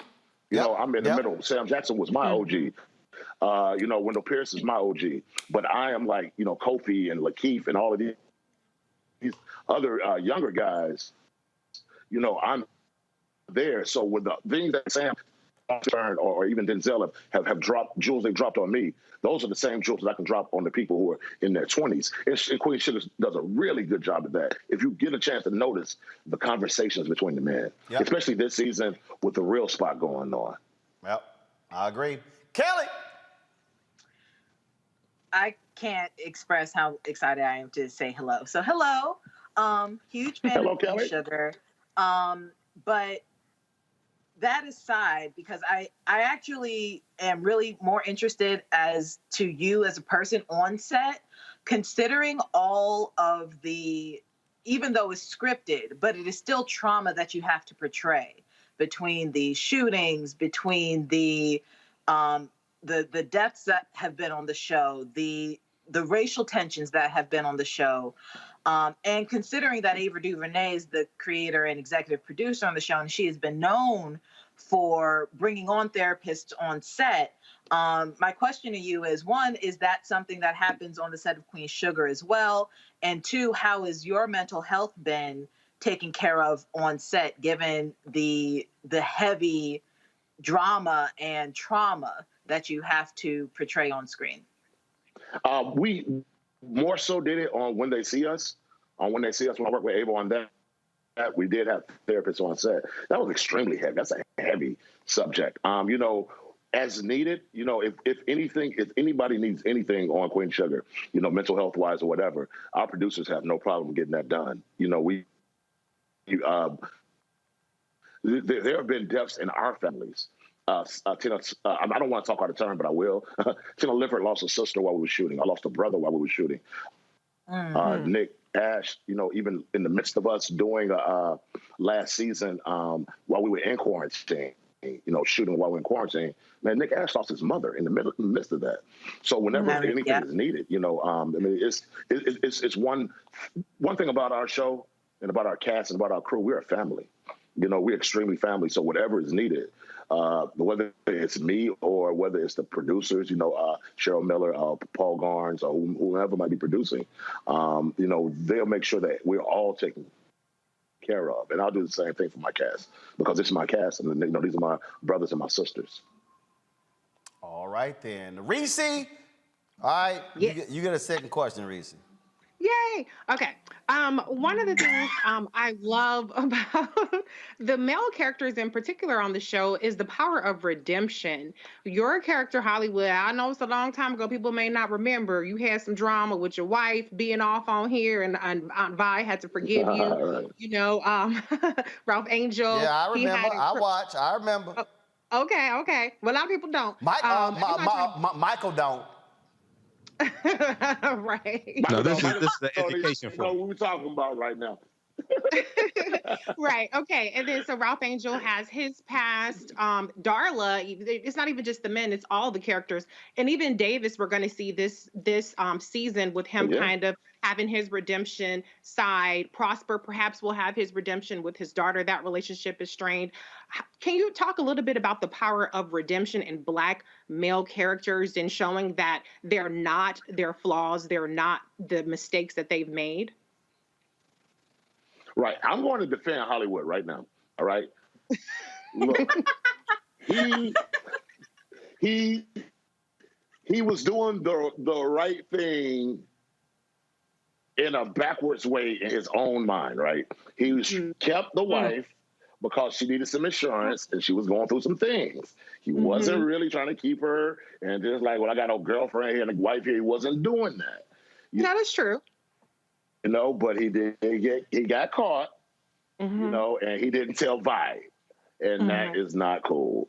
But it's always beautiful to have redemption, you know, and I think the biggest redemption story out of everybody will be Davis West. I mean, that's what it's. Yeah, That's what yeah. it felt. You know, it was set up to be. I mean, from season one. You know, he was set up to be. I mean, he was written and it was written for him to be the catalyst almost for Queen Sugar. That is true. Because throughout the years, he do better, trying to be better, and even like he come with. It was the prayer. We all came together for dinner, and he came and apologized to the whole family. That's real man stuff. When you've learned, you're like, look, I am not my worst judge. I'm not my worst merchant. I can continue to grow, and it's really beautiful to see that. And like you said, with Prosper, even with that relationship that he has with his daughter, you're going to see that growth. Happy that that we're bringing that in, because that's going to be a very beautiful relationship when you see it. But he has work to do in order for that to grow. Indeed. My last question is going to be this here, and that was some examples there. Folks dating other folks, but I'll say it. Also, was phenomenal that what you see every week, if Michael actually watched it, what you will see. What you see every week, you see black on black love. You see black people loving each other, being intimate with each other, having issues with each other, working out their issues with each other. This past week, when Bob wasn't letting you know about this other sister she was helping out, what was going on. I mean, that's real, but we cannot underestimate the power of seeing black on black love every week.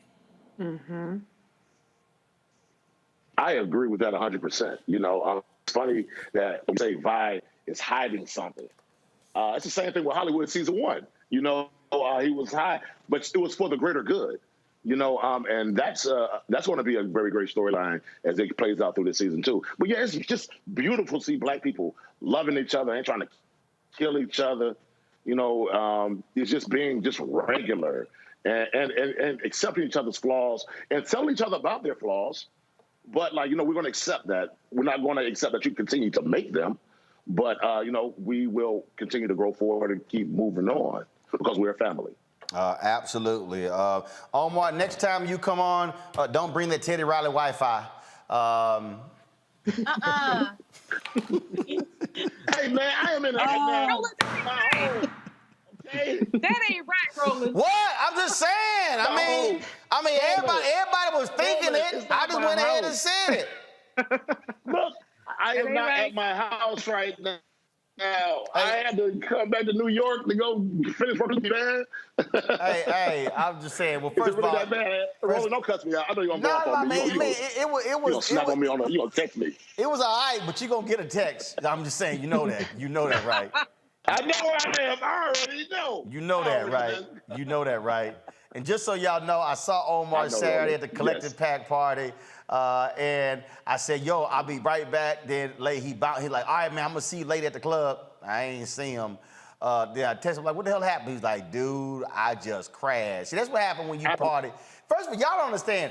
That's actually, I see Omar more on the road. It's always at a party. It's always at a party we see each other. Always. And you know what? I can't party with you, Roland. I can't, man. I try to, and that's like I always have to tap out. Well, remember, you got to tap out because you be drinking. I can go all night because I just drink water. Yeah, that's true. I know. This is true. Omar, man, always good to see you, my brother. You stay well. Keep doing a great job and keep representing real brothers on Queen Sugar. I appreciate it. Next time I come, I'm gonna have my own internet, okay? Yeah. No. Next time we do it, we gonna be in person, 1-on-1, sit down, longer interview. We'll be in the studio. Yeah, in the studio, or when I'm in LA or New York, we gonna do it. All right, brother. I appreciate it, man. All right, bro. All right, brother. appreciate it. Reese, thanks a lot. Michael, Kelly, Julian, thanks a bunch as well. Folks, great week. I want to do this here, and again, let me tell you how amazing y'all have been. We launched this show September 4th, 2021. We had 157,000 YouTube subscribers. We didn't really, I really wasn't even paying much attention to it. Boom! Big up, 800,000. We passed 800,000 YouTube subscribers. And of course, we appreciate all of y'all. I also just checked, we have, since we launched the app, 13,231 downloads. And so what we want to do next, we want to actually hit 50,000 downloads of the Black Star Network app by December 1st. Now, we can also hit 800,000. So between thousands of y'all who are watching us on YouTube and Facebook and Twitter, hey, download the app. Because again, if we're downloading, if we're watching the show on the app, we completely do that. We completely control it as opposed to stuff we got to deal with YouTube, Facebook, and Twitter, Periscope. And so please download the Black Star Network app, your iPhone, your Android TV, Roku, Apple Fire Stick, Xbox One, Smart TV, all of those platforms. You can get the Black Star Network app curated by Roland S. Martin. In the next few weeks, I'm going to be letting y'all know new shows we're going to be launching as well. I already told you, we got to have hashtag Rolling with Roland, one-on-one interview show that's going to be on the network. I'm going to tell you about some other shows going to be launching, so that's going to be coming up. And I want to thank all of you who support us financially as well. Your dollars make it possible for us to do what we do. Cash App, $RM Unfiltered, PayPal.me/R Martin Unfiltered, Venmo.com is /RM Unfiltered, Zelle is Roland@RolandSMartin.com, Roland@RolandMartinUnfiltered.com. We always end the show every week showing our Bring the Funk members, and so roll it. And so check this out. And man, we are working hard on our, come on. No, start it over. Y'all gotta start it over. Listen, you're too late. Start it over. Y'all gotta understand. Start the list over. Stop it. Start the list over. Y'all understand. Folk watch the show on Friday to see their name. So we can't switch late. So go to the top. Now switch to the two shot, then play the whole deal. Folk want to see their name when they give. They send me emails like, I ain't see my name.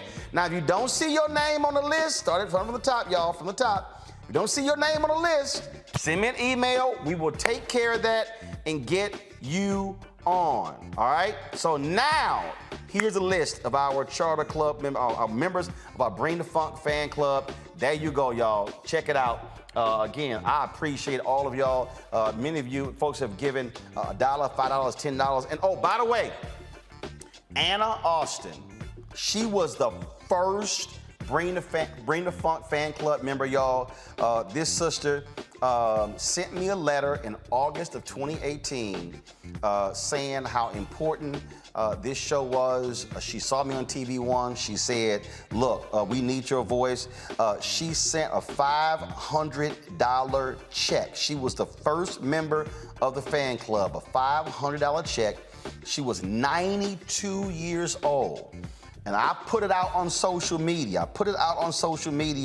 Like, yo, I was like, do y'all know who this woman is? And I was like, I said, I had no way of reaching her. Somebody hit me up with her phone number. So I talked to her and her daughter the other day. She's now 94 years old. She's like, look, my daughter got to show me the app. She said, I ain't on Facebook. I ain't getting on Facebook. I was like, Anna, ain't no problem. It's all good. So I had a great conversation with her. She is a huge fan of the show. And that's what I'm talking about, y'all. That's the kind of support that we have right here on the show. There was a brother named Ivan Thornton. He's a fraternity brother. She actually blessed him. So Ivan called me, gave me her number. We finally connected and talked, had a fantastic conversation. So shout out to Anna Austin and her daughter, Diane. I thank you again. She was the first member of the Bring the Funk fan club, and she sent a $500 check. But y'all, every dollar matters, whether it's $500, $5,000, $25, $10, $5, $1, doesn't matter. I've had folk, y'all, walk up to me and put money in my hand when we've been at events. They said, this is for the show. We were in Tulsa. Dude gave me a $300 check. Another brother put $100 in my hand. We were in Chicago. We're doing the show. This brother was riding by, y'all, straight up. I'm not lying. He was riding by. Was he in a car, Henry, or was he on his bike? I think he was, actually may have been two. One dude was on his bike, heard where we were, walked over, put the cash in my hand. He said, I don't even need you to shout my name out. He said, but I had to make sure I support this black news show. So y'all, that's the kind of fans that we have. That's why we got 800,000 subscribers. That's why we have more than 20,000 people who give into the show. And so we appreciate all that y'all do. Thanks a bunch. I'll see y'all guys on Monday. Ho!